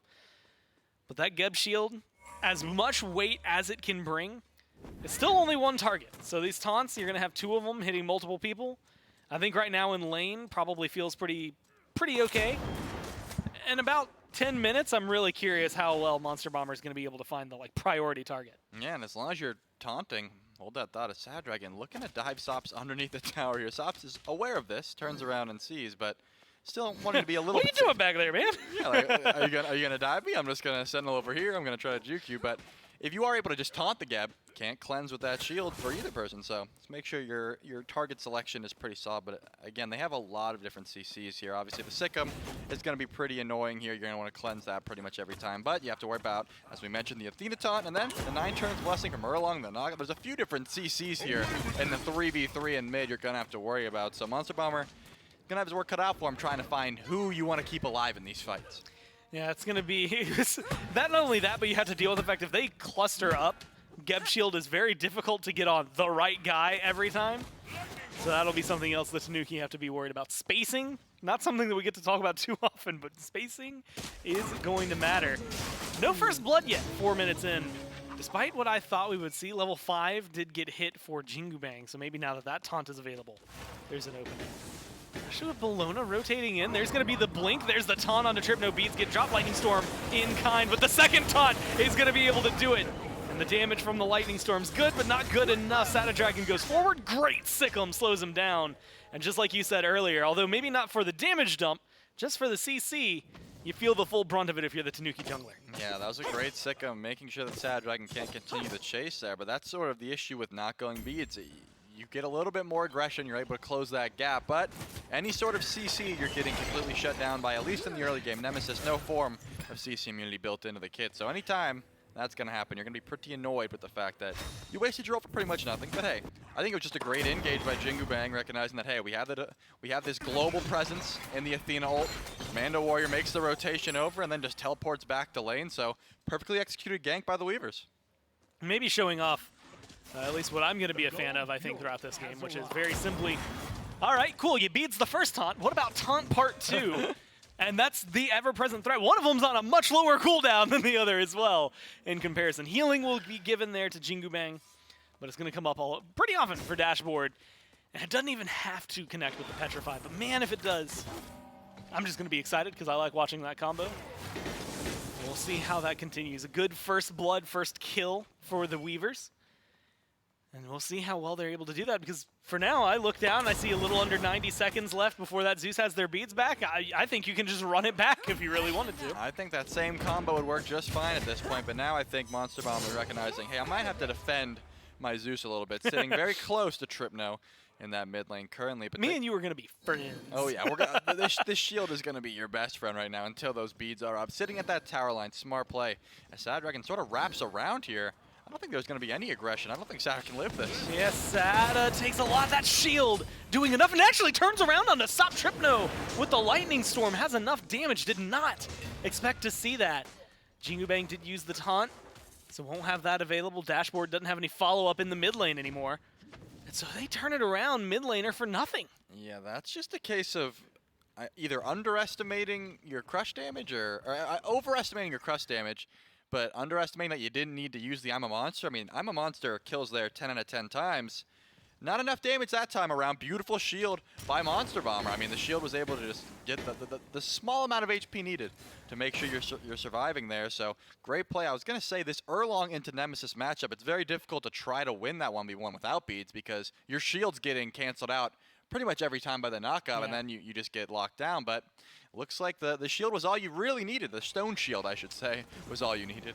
That stone shield, it's so far worth its weight in gold. It saved their lives a couple of times when it's been present. We'll see if Monster Bomber's able to do that. Also worth mentioning, and you know, we've probably talked about it a lot towards the end of last year, and I think even throughout the beginning of this year, but Geb with that buff to his ult not too long ago, now it has base damage, and it does more than just the percent, so you have a lot that I think we can expect out of Hydrogen throughout this one. We'll have to see if they can continue it. I'm also interested in these solo laners, less for their lane against each other, more for their impact that they can bring to the rest of the teams. But again, it seems like a little bit of a pause for both of these teams, where it's just not wanting to get too aggressive, not wanting to overstep in the map.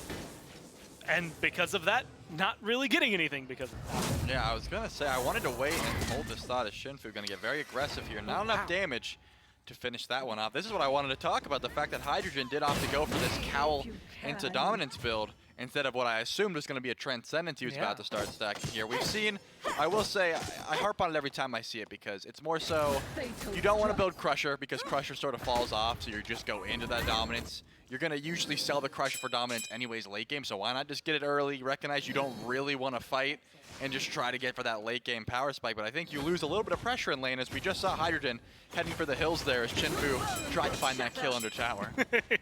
Yeah, you have to be a little more careful. Chinfu wants more. Chinfu, you don't have any mana to work with, man. What are you trying to do?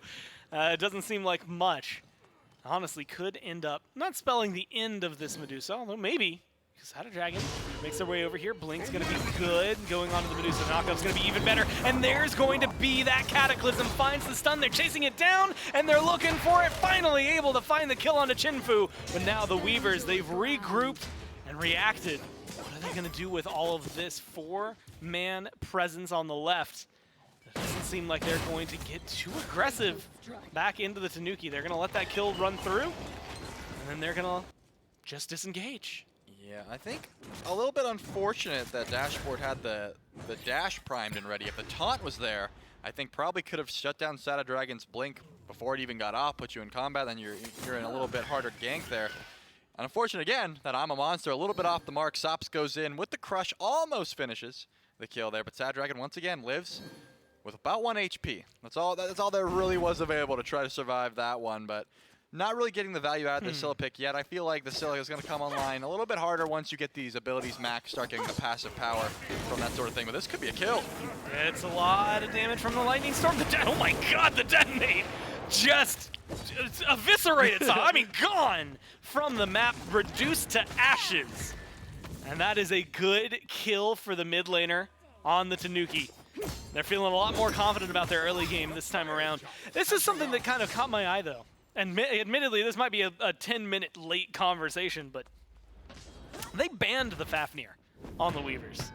They got a lot of auto-attackers for a team to ban the Fafnir and go for the Athena, so I have to see maybe a little bit more out of what they are going to try and do with this pick. Bologna force the Eagles rally over the wall, trying to dash away. There's the stun from the Amaterasu, and it's going to connect, but you're just buying time. Dashboard's here, good taunt, saves Mando Warrior. Now a taunt part 2, and the kill is good. Jingu Bang comes over alongside Dashboard, helps save Mando and get a kill. I'm happy they finally found that combo because, as we mentioned, they've had this double taunt presence the whole game, but they weren't able to ever chain them like that, where it's, I'm going to taunt them over here, you taunt them back. We are able to shut down the aggression. Shadow Dragon still has no beads available, and if you don't have Monster Bomber constantly with you cleansing those CCs, it's going to be very annoying. 2 more levels before those taunts are going to stop being such a threat, as we're seeing a little bit of engage towards these mid camps. I would like to see Sops get aggressive right now because you just got soloed in mid lane essentially right now. Giving Tripno on this Zeus a lot of damage, and the Pyromancer's going to go down. Yeah, that's the glory of Zeus. Doesn't even use the Lightning Storm for that one. That was just pure shield, chain lightning, and detonate damage. They get themselves a Pyromancer, and they start to pull ahead. Although Trelly, not by a ton, 1,500 gold. 11 minutes in, feels good as a baseline and gives you small opportunities, small windows of opportunity, I should say, around the map to maybe get aggressive. Cold Fury. It was a huge pressure point last time around. They started it like 5 times. Neither team got it until 20 minutes in.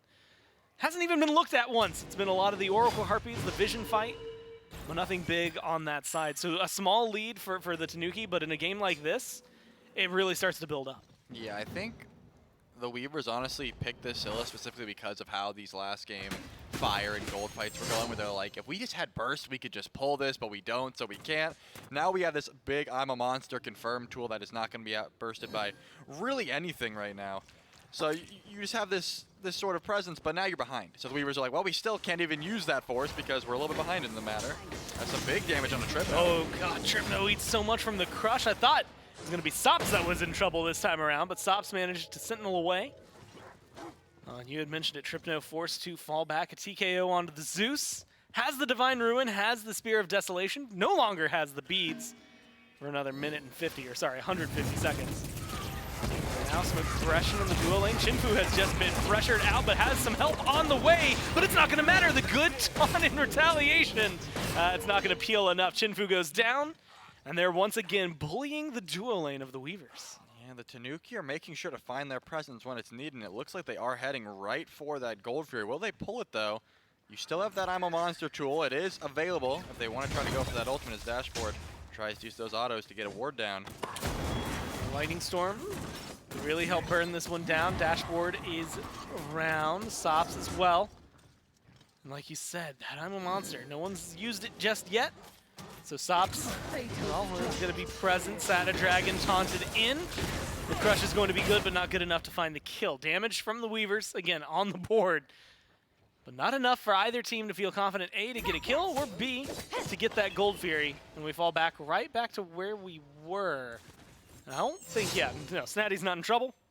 So we're right back to where we were sitting. A couple of, fangs bared at each other, but not much really coming in form of a bite. Yeah, looking at dashboard, every time he dashes in to try to find that taunt, Tripno just throws Chain Lightning, and then if you want to try to follow up, you're all getting hit by this Chain Lightning from Zeus and the detonate damage. So I think at this point, Stop's like, dude, I'll follow up, but you got to stop bringing me that Chain Lightning. I'm trying to help you, but it hurts really bad. I just got soloed at that point. So Sad Dragon taking a little bit of damage here. Will they have it? Oh, there's the knock-up on Monster. Not going to connect here. The Lightning Storm not good enough. The damage from the Weaver's not good enough. And instead, it's the detonate. Jingu Bang overextends too far. Sops lives this time. The Aegis does get used, and maybe the only reason Sops lives is because of this Aegis. Jingu Bang can't say the same. Both relics down there. Gold Fury started up for the Tanuki. Sada Dragon gets away with 1 HP once again. Unfortunately, I'm a monster off the mark, but the Gold Fury has been started up here. Snatty makes the rotation. Petrify is available. Dashboard showing face all around here. Tanuki are able to get that good stun from Jinfu. Just a little too late. The timing not quite on point with where that damage was, and now was a 1,500 gold lead starting to push the boundaries, go up to the 2,500 mark. Though a nice little chip being created in that. Manda Warrior pushing on the right side lane. Has to play this careful. Snatty, Sada Dragon are in the jungle. He's gonna spot at least one of those. You have to be careful. This is a good old pincer. And there's going to be the dash. The shield is out.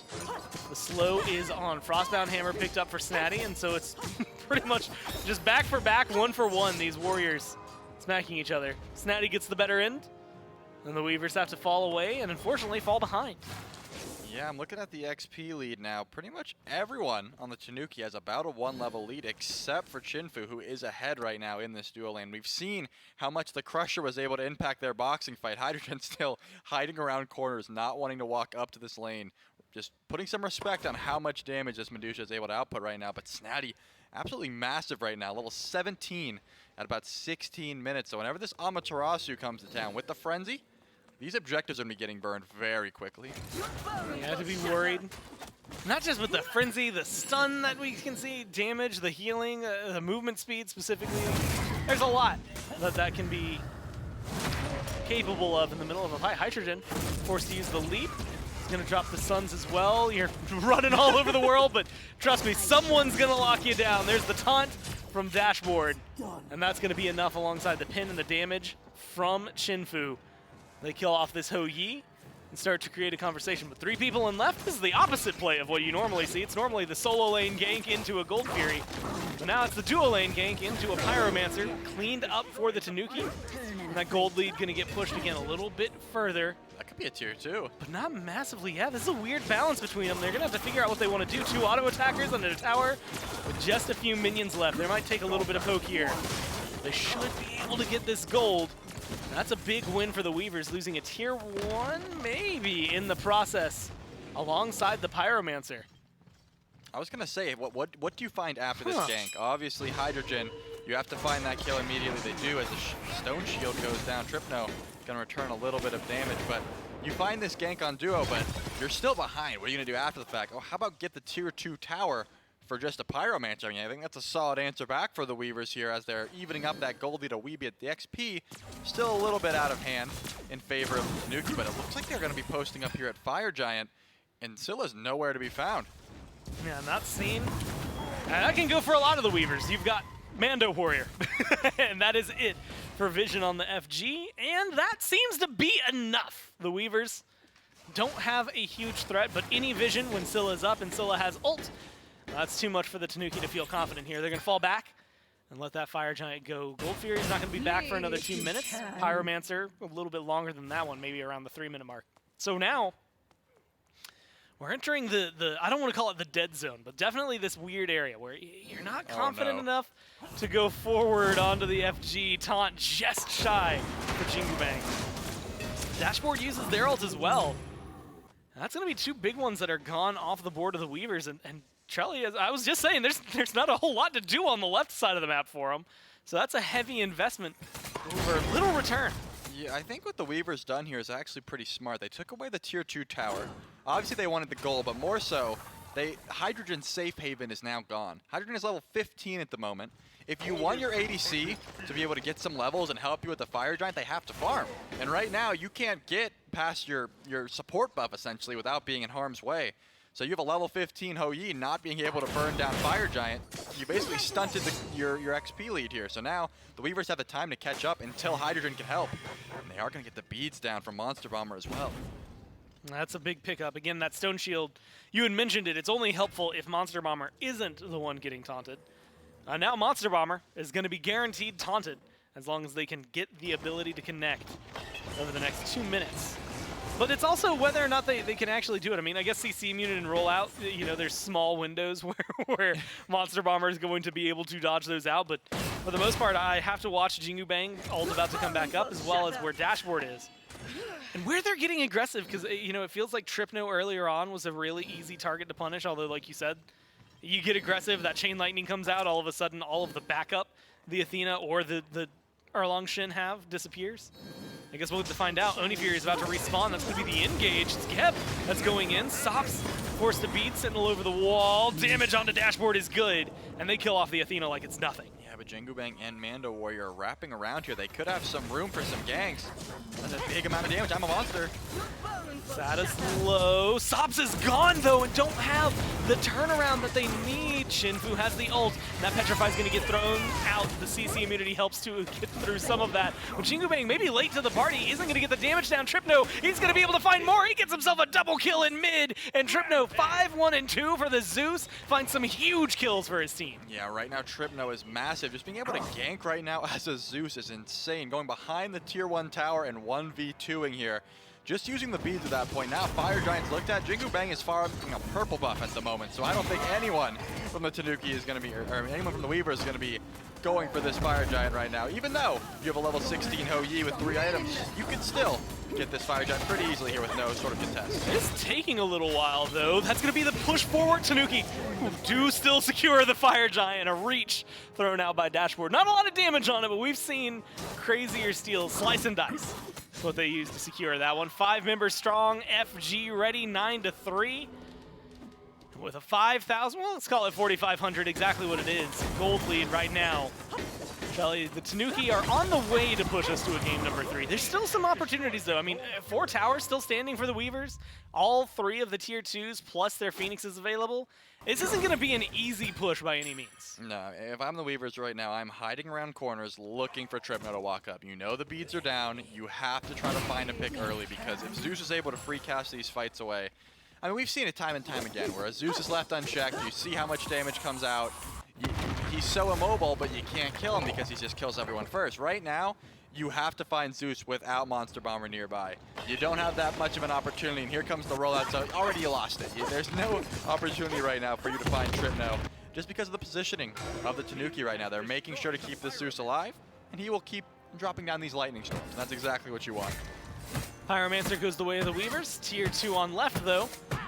Well, looks like it's about to be matched. I forgot that Tier 2 on left got taken earlier by the Weavers. Now it looks like Snatty, a little bit of help, is going to get the Tier 2 taken away from the Weavers, exposing the Phoenix.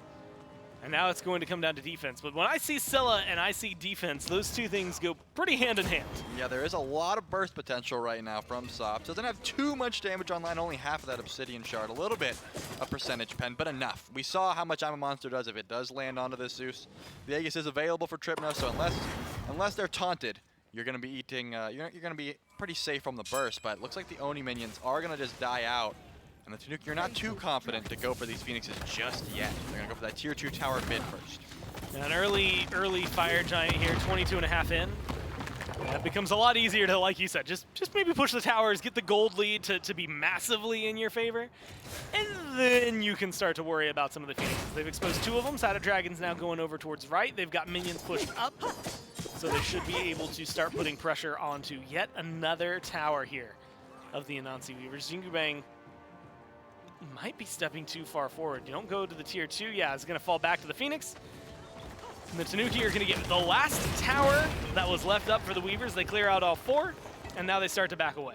They almost got that 10K gold lead. That's the go button for me. Once I see that, I'm like, you can confidently go for a Phoenix with really no sort of fear. It's pretty close, and with a little bit more farming, I think they will be able to achieve it here. But you got about a minute 12 left on your Fire Giant buff. Do you feel confident enough to go up for a Phoenix right now? Probably not, but it looks like they are grouping on the left side of the map, so they will try at least to face check this Phoenix. I think if they don't push quickly, their buff probably will fall off, and that is their opportunity. But still, the waves are pretty pushed up right now if you're the Weavers. They're making sure that if you are going to try to go for a Phoenix, at least the waves are very far out, sort of towards the tier 2s right now. So they might just be going for another team fight underneath this Phoenix.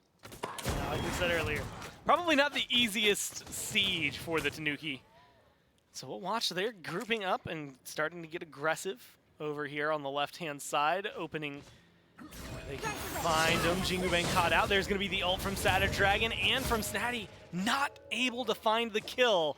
And they don't even get the relics either. So 2 ults down for the Tanuki. And Dashboard goes in, gets a good taunt, forces the beats from Monster Bomber. Monster Bomber Cataclysm stuns out Dashboard, and the Lightning Storm from Tripno is all they need. 2-man taunt from Jingu Bang, and they're trying to peel for the jungler. The damage is there, but Saturn Dragon, they've been getting away with murder all game. Finally, they shut it down, but Chinfu loses their life. It's 3 for 1, and the Tanuki are walking into the Titan room. The damage, the follow-up, that's all they need, man. Mando tries to create some space and get something to happen. Same thing here for Jingu Bang. But can you eat through this shield? The answer is no. The Tanuki tie us up and push us to game 3. I mean, Dashboard had a beautiful taunt on the Monster Bomber and Hydrogen, but Hydrogen is not the one you have to be focusing right now. Tripno was able to kill Sops from on the complete opposite side of the Phoenix. That's what Chain Lightning brings. If you're going to group up underneath that objective, the bounces are too much. It's just way too much damage. The Zeus cannot left uncheck. You can't let it happen. Yeah, I think that first pick ends up paying its weight in gold, right? They put a lot of pressure onto the Zeus. They ban out the Umoja. We were wondering if that was going to be enough for the Tanuki. The answer was yes at the end of that one, Trelly. A lot of good damage from them. The taunts didn't end up working out. We'll break that game down, though, and move on to game number 3 here for the first set in North America right after this.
Well, it's a tie game here as we move towards game number 3. Before that, we're going to look back at game number 2, specifically how the Tanuki end up winning that one. There's a lot, Trelly, of like maybe facets to highlight there, but I think that we can encapsulate it in one word. Zeus really did a lot of work there, and as it turns out, the Athena into the Zeus maybe helped the Zeus out more than it ended up helping the Athena. Yeah, it seemed like if they were able to just blow up Tripno on this Zeus pick off those Athena taunts, it would have been enough. But living just a little bit, I think Monster Bomber also a little bit to highlight there. The shields from Monster Bomber able to keep the Zeus alive meant that Zeus wasn't dying, and if you're not dying, you're eating the full brunt of this chain lightning and then a lightning storm. It was just too much. So yeah, Zeus is that's the bolt. It's the word of the day. At least here for the Weavers and the Tanuki. Yeah, a lot of damage from Tripno, and not a lot stopping that damage from coming through. It's still, and I highlighted this about 10 minutes into the game, but Dashboard, they banned out, specifically Weavers, banned out the Fafnir, which synergizes really well with Medusa, Erlong, and Bologna, and opted for this Athena to pick up there. So that is something that maybe catches my eye out of there. That was that one. That was incredibly close. And maybe that was the final nail in the coffin that was just the thing that lets the Tanuki really win this game. I love that Sops dies here. Like it's incredible That's rude. It's just so much. It was just Sops was so far back. That's what I'm saying. Oh like, yeah. I'm not saying I'm so glad Sops I'm so died. glad Sops died. I hate that guy. I'm just trying to say how much damage was able to be output from what looked like the start of a Phoenix Siege into you're almost at the well where you can get healed and you still die from that amount of damage. Yeah. It's just crazy. And again, it wasn't for lack of trying. I think Dashboard was finding some nice dash taunts, but the blow up, the big explosion of this Scylla damage was just not there. Shadow Dragon, 4K more damage than what we saw out of the opposing jungle, but realistically, it's over twice the damage from Tripno than from Sops. And so Zeus, I think we go back to the word of the day. It really did work out that well for him. And now we get to question how things will change. Well, first things first, I know the Weavers are behind me, so that indicates that they're going to be first pick this time around. And Trelly, a team that's been banning your Esets, your Kleena, your Kabrakens, things like that. A first pick in Zeus helps the Tanuki win. We'll see if the Weavers will get that here in game number 3 as they take over first pick. The Tanuki have to ban it. Yeah, I was going to say, do you ban it here? They've banned Thoth, Daji, there was Yamoja, and before that it was Thoth, Daji, Erlong, Shen. Yeah, I think that if you're the Tanuki right now, you can't let the Zeus go away right now. Both of these teams have proven that they like this pick and that they're able to have their mid laner survive when they do get this Zeus, and that's the scariest part. Can you position well enough to really get this damage off? I would say, both of these teams can't. So if you're the Tanuki, you better have something to deal with it. You got one more ban here. The emoji was taken away. Will you let the Zeus through? That is the question, and the answer is no. So great on the Tanuki to recognize that, both of us value this pick too much. Let's just make sure neither of us get to play it. It's always fun to me when metas shift as heavily as like this one did. We went literal years without saying Zeus's name to like, okay, well now we're like, we got to know everything about him. And that was before Aggro was even on the design team. So either he got his hooks in real early, or he's just very happy I don't want to say posthumously. He's not dead, but maybe a little bit. I don't know. I don't think dead to us is what I want to say either. You know what? I'm burying a hole. Yeah. Hey, Bastet Medusa get locked in. Amaterasu's over there. Yeah, that's cool. Let's just go on record and say we love Aggro here. But yeah, the Medusa. I message him every day. Yeah, and the Amaterasu going to be a strong 1-2 for the Tanuki. Obviously, right now, Medusa is pretty much the most second pick god in the game, I would say. Right now, when you see the Bastet come through, or any sort of pick, the Medusa seems to be the answer back. Just make sure that your ADC is on something safe with high pressure, and the answer back is going to be the Hou Yi here. We saw, Shinfu had some crazy damage numbers on the Hou Yi.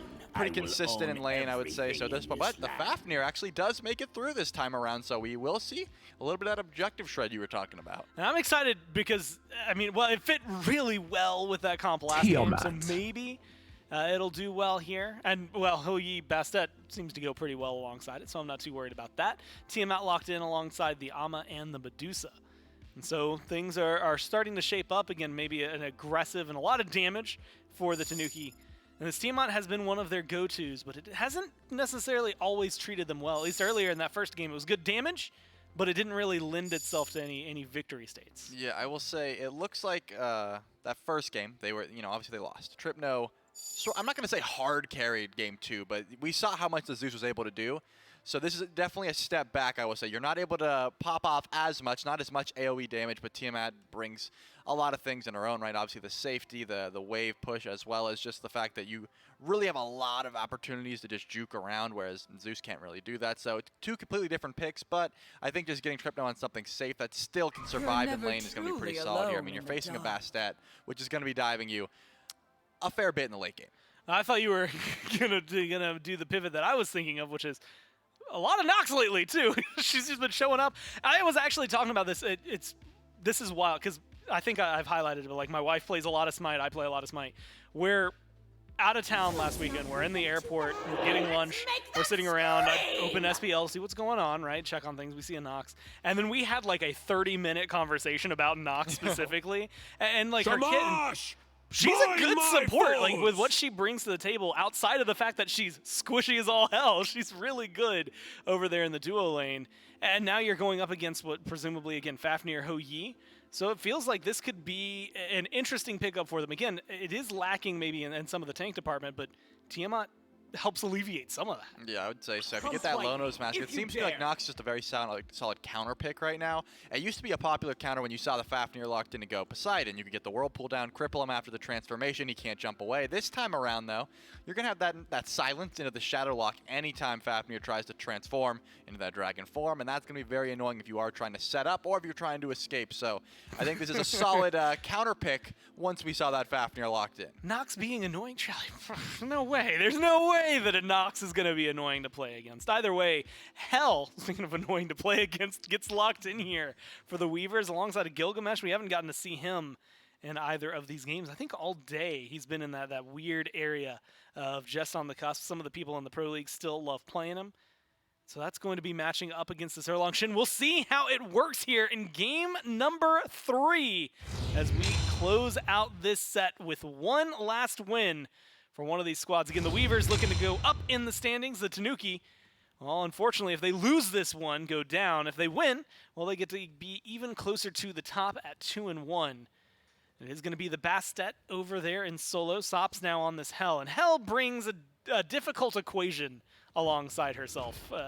Trelly, not only is the healing all of a sudden a conversation, but when I see Nox and I start thinking of Hell's Cleanse, I'm maybe annoyed if I'm Monster Bomber because I'm not going to be able to lock people down as easily. Yeah, this was a game of rock, paper, scissors, and picks and bans, no doubt. It was, okay, Dashboard picked rock, and then Monster Bomber said, okay, I'm going to counter that. I'm gonna go paper. And then Sop says, I'm going to cleanse you, bro. I'm picking scissors. And now it's just going to be a battle of who's gonna cleanse or lock down more people right now. I think that was the answer back. But it looks like Sops is going for the Sands of Time into a possible Book of Thoth. I'm wondering if we're going to see that Book of Thoth, Breastplate, Book of the Dead build come back at least a little bit here. Obviously, Hell does want the mana. Yeah. There's a lot of ability spam going on right now with the Hell. So the Book of Thoth, definitely a solid start, but I'm just wondering, where do you go from that? Do you go into some flat pen, put a little respect on just how much damage you want to do, or are you going to go for survivability right now? We'll have to see.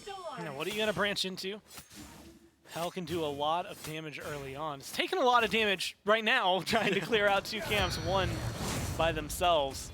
It's going to show up a little late to lane. I'm interested to watch how that experience is going to end up being affected. You can see her already down at the bottom, 62 experience needed, now 14 to level up, which should be gotten off of those archers. Tripno still hit level 2 though, so at the end of the day, you're 25 experience behind them. I mean, again, not a lot in the grand scheme.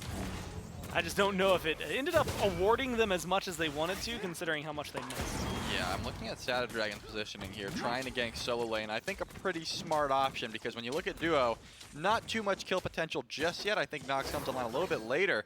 Mando Warrior gets pretty weak, but does tick over to level 3 here, so has a little bit of survivability now. Now Shadow Dragon will join this left side of the map and maybe try to get aggressive. Has a level lead over pretty much everyone on this side of the map.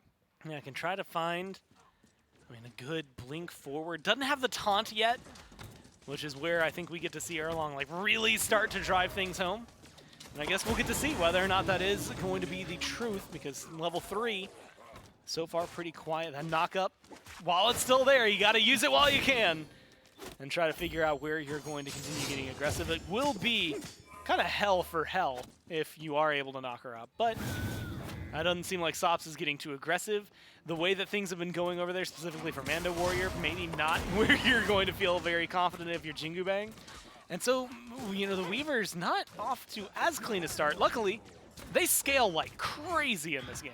Yeah, they have a lot of auto attackers as well as that Fafnir, that Draconic transformation. So their objective shred is always going to be on the table here, but some solid steel tools in their own right for the Tanuki. Like I mentioned time and time again, that Petrify is going to be very annoying. It's hard to confirm a Gold Fury when you don't want to look at the Gold Fury because of that Medusa ult. So they have some rules for outplay there, as Mando Warrior is going to try to defend their blue buff, but Sad Dragon does have the mannequin set, but it's going to get shredded down very quickly. Yeah, being able to invade, kill this one off, strip it away, specifically from Mando Warrior, creates another small, again, small opening, but it is starting to elevate to, I want to say, more gold than you would expect. I mean, 300 means like nothing. Yeah. But there are, like, I mean, it's small foundations, right? 3 minutes in, you're getting 100 a minute. Well, it's only, what, 10 minutes until you have, like, 1,000? And then by then, you can start looking for maybe a little bit more. The experience maybe mattering a little bit more. Hitting level 5s first on the side of the Weavers. Now it's going to be the jump in from Mando. Yeah, damage is going to be good. Snatty is in trouble. Dropkick is all you need. You wait it out.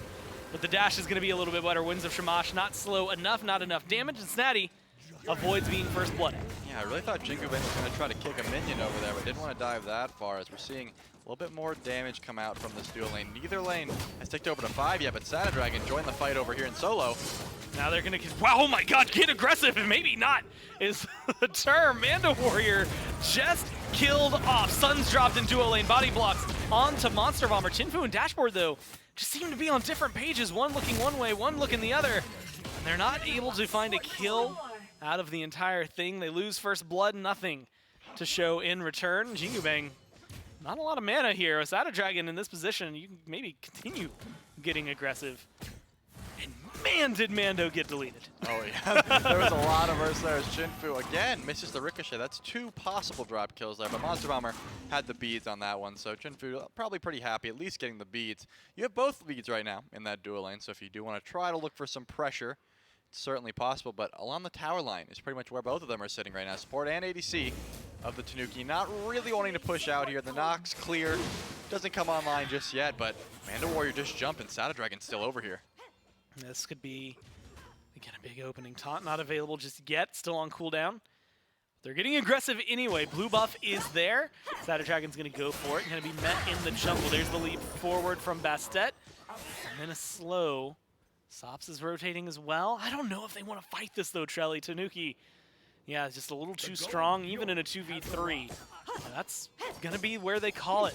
The Weavers just let them go through. I believe they even stripped away the blue buff. So that is a good, again, small victory, but a victory nonetheless. Yeah, I think Sops wants this Book of Thoth online before the rotations really start having effect. You don't want to spam all your abilities and then suddenly you can't clear the wave anymore. This Hell, as you mentioned, is going to come online pretty hard late game, but at the moment, not wanting to get too aggressive. I mean, there is some anti-heal, obviously, in the form of the Medusa right now. Besides that, you're pretty much able to heal freely, so you don't want to force too much. As we look at Tripno's build, opt in and go into the Divine Room, but into a breastplate. So putting some respect on the physical damage presence of the Weavers right now. Yeah, something I think that has to remain aware of. With all this new. I saw Snatty's positioning. My brain like fried for a second because I was like, wow, wait, did he already take the tier 1? That's impressive.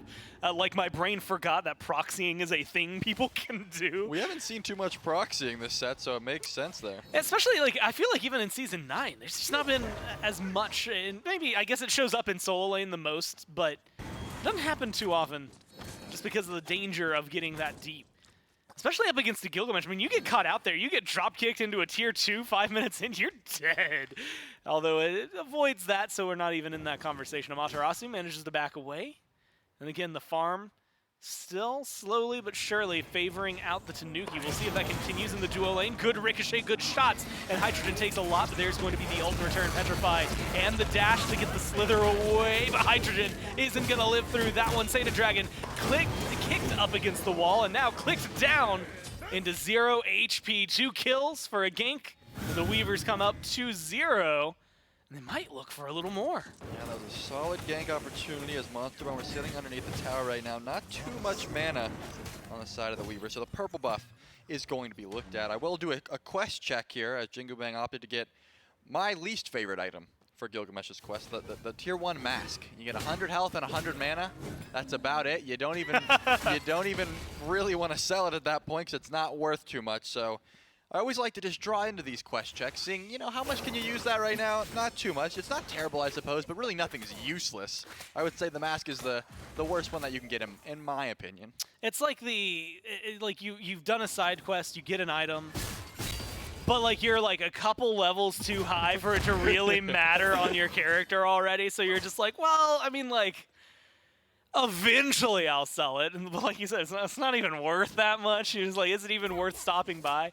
He maintains it for now and goes on to get a gem. So Jingu Bang will watch your build with interest as it continues to grow. But I expect that mask is going to stay at tier 1 forever until it's gone. And don't worry, wow, taking a lot of damage. Has to be careful up against Snatty. And it feels like that's the game right now, at least on the right-hand side, is just be careful. Yeah, this Amaterasu got off to a good start, first blood, and since then has a level and a half lead, plus an item lead. Feels like you're going to be doing pretty well as long as things continue on this path. And Manda Warrior, it goes for the Soul Eater first. You had mentioned that earlier. We saw it swapped.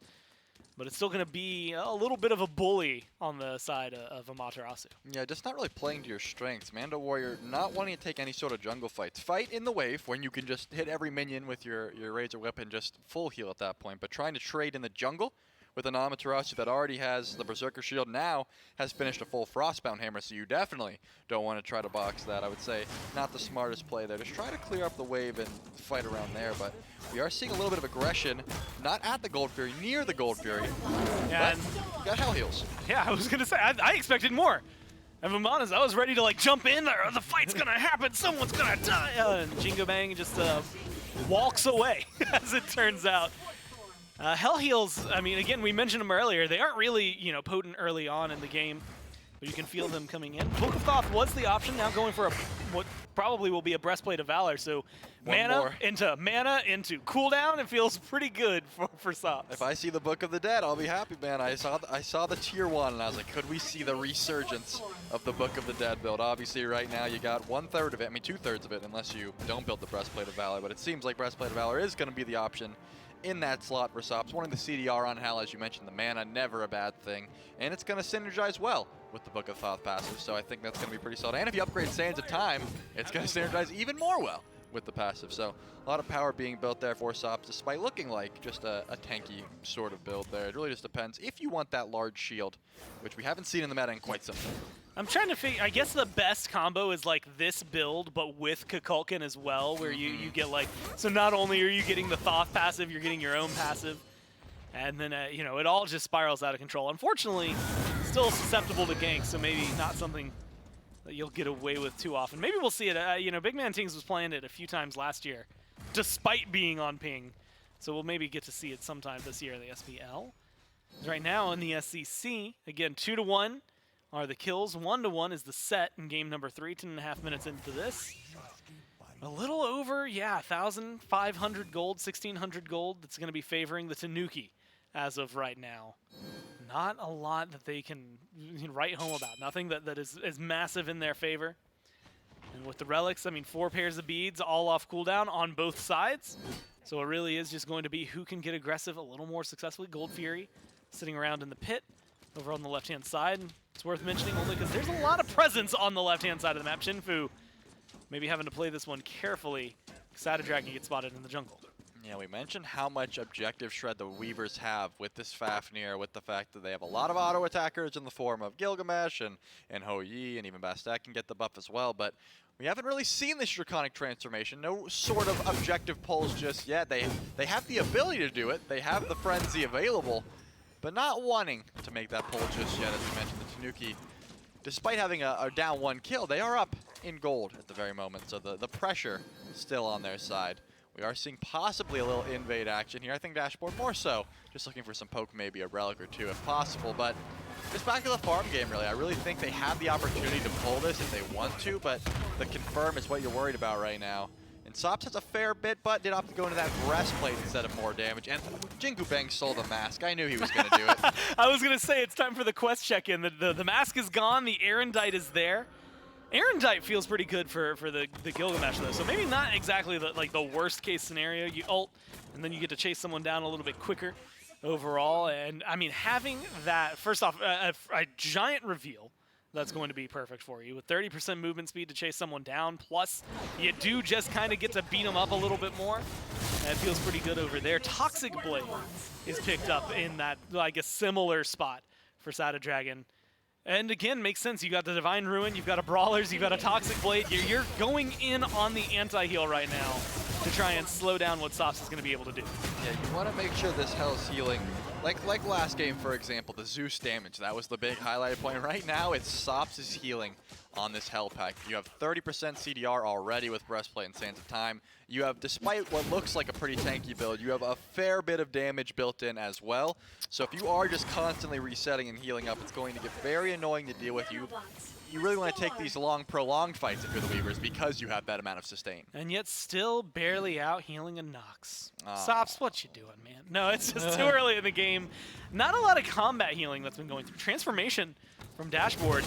And the Tanuki have vision on this. They're going to see it. There's the Frenzy as well. Coerce thrown out. The burn is on the Gold Fury, but the Weavers, yes, secure that one. Hydrogen tries to strip that away, but is unlucky in doing so. Mando, well, an unfortunate rotation is going to be both deaths for the Weavers. But look at Snatty. Almost, not even going for the tier 2, just proxying at Phoenix. I looked over there again, and I was like, oh my god, he took the tier 2!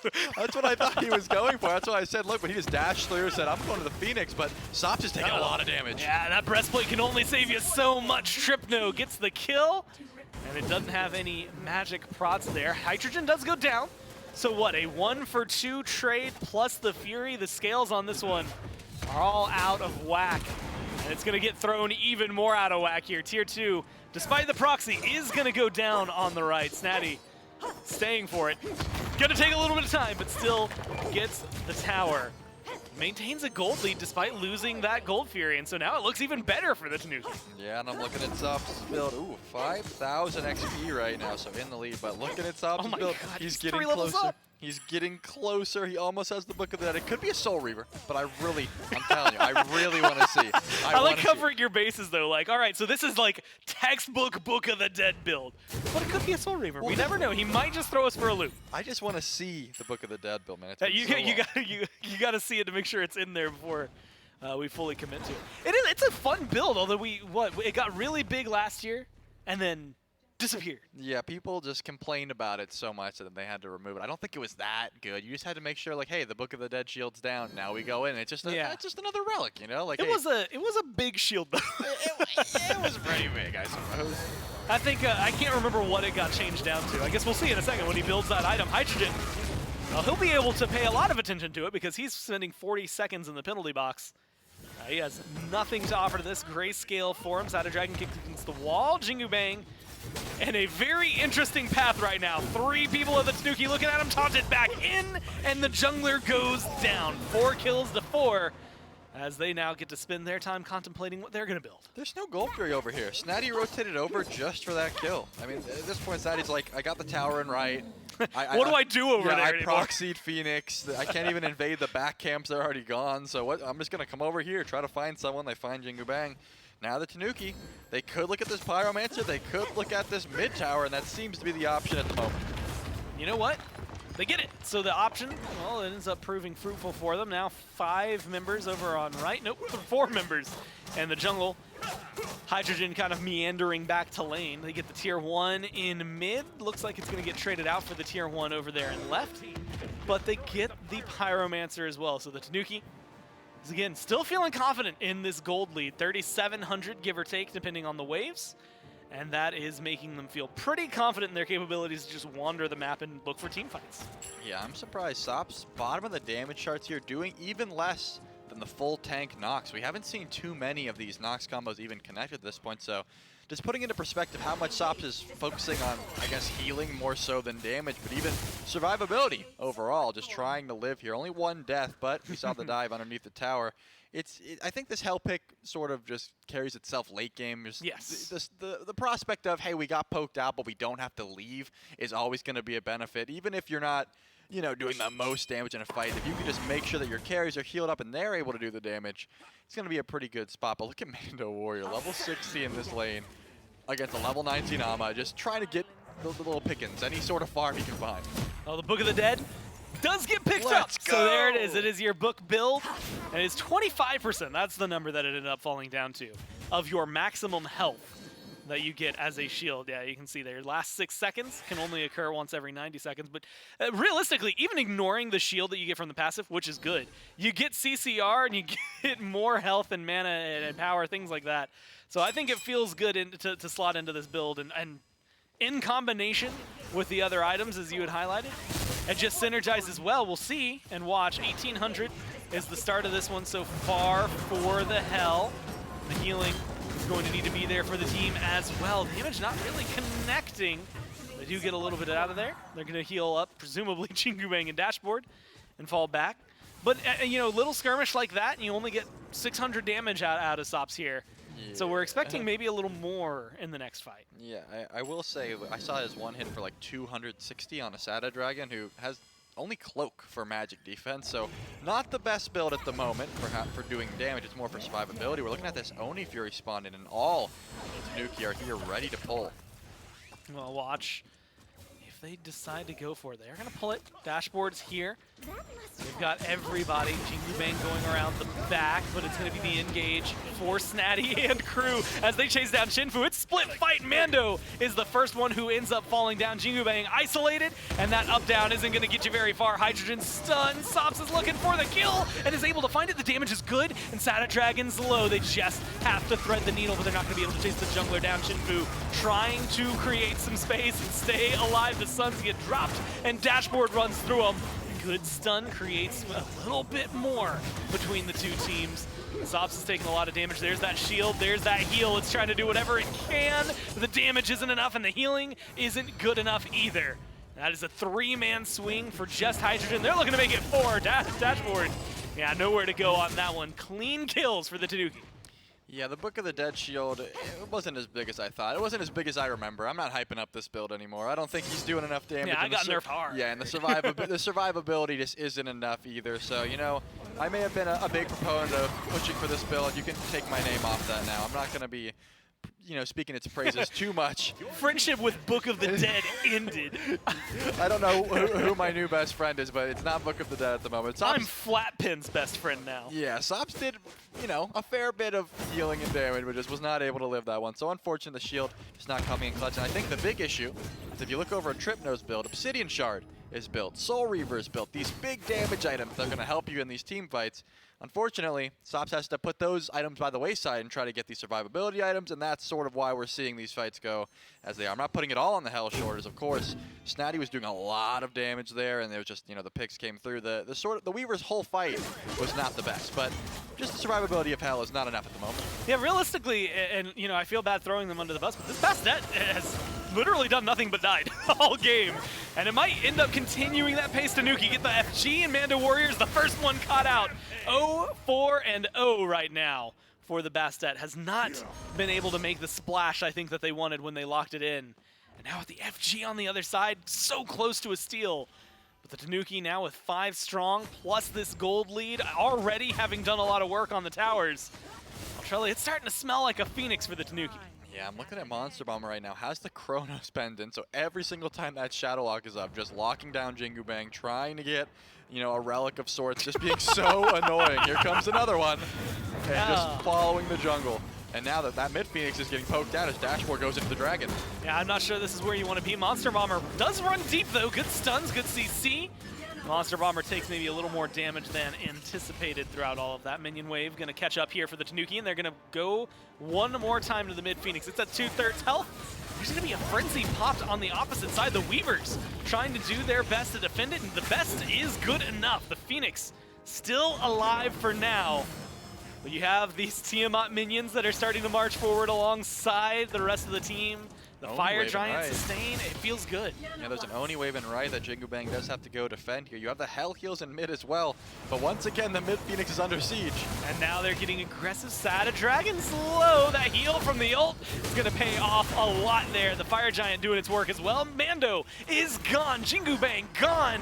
And the rest of the team looking to run and stay alive under the Titan. Unfortunately for Dashboard, that is not the case. Stops. Chinfu trying to do whatever they can, but the damage is not good enough. The Tanuki going to take this set in 3. I will say that Sops is surviving a fair bit here. They have the healing, but finally, they are all going to fall there. Unfortunate for the Hell. Once again, the survivability route, you're able to live through these fights, but not enough damage to back it up. And I think Snatty was able to get pressure pretty much this whole game. Even in the set they lost, Snatty had that pressure in the solo lane, and having this fed Amaterasu just rotate over and help you out, I mean, it was enough to make the Tanuki run away with this one. Not only did they look really good, I think, throughout there was also a really big experience gap. I remember at one point you started talking about the Amaterasu, and I looked at where they were, and it was like a 4-level difference, something like that. I still saw 3 at the end and mid. Sops level 17 to the 20 on the other side. We'll look at all those numbers, specifically, I think, the kill columns and maybe some of the damage numbers as well, right after this as we break down this set and then move on in North America.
Well, the Tanuki end up taking this set 2-1. A nice little reverse sweep, I guess, in the terms of best of threes. They go down in game number 1. Zeus does a lot of work in game 2, and then this time around, we get a little bit of everybody. Trelly in this one. Again, Gore, Trelly for the last time here in North America, because after this, I believe it's J-Mac and Mifflin to close out the day. But we got a lot of fun throughout that one. And I think that the biggest one that stood out, we got to see a lot of damage from the Tiamat, good taunts from the Erlong, Nox doing Nox things, but realistically, I think it was the Amaterasu who just bullied in one lane really hard and then decided to bully everybody afterward. Yeah, like I said, I think Snatty had a fantastic the whole set. Even the game they lost, Snatty was finding some dominance in that lane specifically. But Tripno in game 2 and 3 also came online very hard on this Tiamat and the Zeus. They were able to find pretty consistent pressure in these lanes, as well as just lots of damage numbers and making sure the farm game was solid. But I think they just really came together as a unit. We mentioned about how Sada Dragon likes to play these hard carry jungles and just like get ahead early, but this time was fine just being the facilitator on this Erlong, letting his team just sort of get those flashy kill numbers. And I think being able to do both of those is actually a huge deal, right? Being able to be like, all right, I'm going to be the guy to come in and hyper carry, and also, all right, hey, it's your turn. Like, go have fun. I'm gonna taunt him in. Just kill them, please. And luckily, hey, look at this. He had exactly that. He taunts them in, and somebody else was there to kill them and make sure things end up going their way. Very slow start for both of these teams. I think a little more action-packed than what we got to see in games 1 and 2 in terms of at least keeping it even, going kind of blow for blow, and a lot of those kills, I remember it being 4-4 at one point. But this is where you get to see the real big downside. A lot of kills onto Hydrogen, but none onto Monster Bomber, none onto Tripno, none onto Snatty. And you can see as well, I think it just worth highlighting it because it was how big Snatty's lead was. 0-5-0 for Mando. And only 3,000 more damage, but that damage was a lot more well-placed. Yeah, and they had a reverse matchup, I believe, in Game 1. It was Snatty on the Bastet and Mando on the Ama. And yeah, it was just finding, again, they lost that game, but still, I just think they look so solid. Just hats off to Snatty for consistently finding pressure in that lane, whether behind or ahead. It's nice to look over and say, hey, at least if we have that big solo lane rotation late game, our team fight can be that much better. I think it helps a lot for your team's mental in games like this, especially when you go down Game 1. Of every Amaterasu solo that we've seen today versus a Bastet solo, the Amaterasu's won. That's only 2 games, but maybe it means something. I guess we'll see and watch that if it continues overall. Maybe I'll look back. I don't think we got to see a lot of Bastet versus Amas over the beginning of the year, so maybe we can look through and see how often that ends up coming in. We can take a look at the schedule, though, since this one closes out set number 3 for today. There's still one more to close out Thursday SCC before we end up looking at, again, the Hounds and the Storm that we'll be playing Saturday morning just before the SBL, starting at 11 a.m. 2-2-0 teams that are going to be going up against each other. With this win, though, with this loss, the Weavers now are 0-3, and the Tanuki managed to push themselves up to 2-1. And that is something that is going to be very similarly fated to this next set, the Sages and the Wardens, as we take a look at the standings, because that is going to be where things are really starting to change. And again, you're looking at this, you're going down the line. What is this SCC looking for? There's going to be a whole Masters land a little bit later on. A lot of fun for these guys to be able to come through. And you want to be in some of those top slots to make sure that you're going to be able to find a secure position. The Weavers move down to the bottom. The Sages are now in the position to try and fight to not tie them. Again, to be a not 0-3 team is really their goal after this set. Yeah, I've been harping on this a lot, but the Weavers are 0-3 right now, and do they look like an 0-3 team Not to at you? all. Like, they play very well. It's just such a competitive league, I would say, this NA SCC circuit. There's a lot of competition. I feel like most of these teams are able to take games off of pretty much anyone right now. We're seeing 2 undefeated rosters at the moment. Besides that, I mean, just some intense gameplay from these guys. And it hasn't been blowouts every time. I mean, even this is a good example, right? It's a 3-game set, and each one feels relatively close. Just a couple of moments that is really the breaker that ends up, unfortunately, here for the Weavers, knocking them down. But fortunately for the Tanuki, pushing them up. They close out set number 3. Congratulations to the Tanuki. We got one more set in North America. We're going to go into it right after this.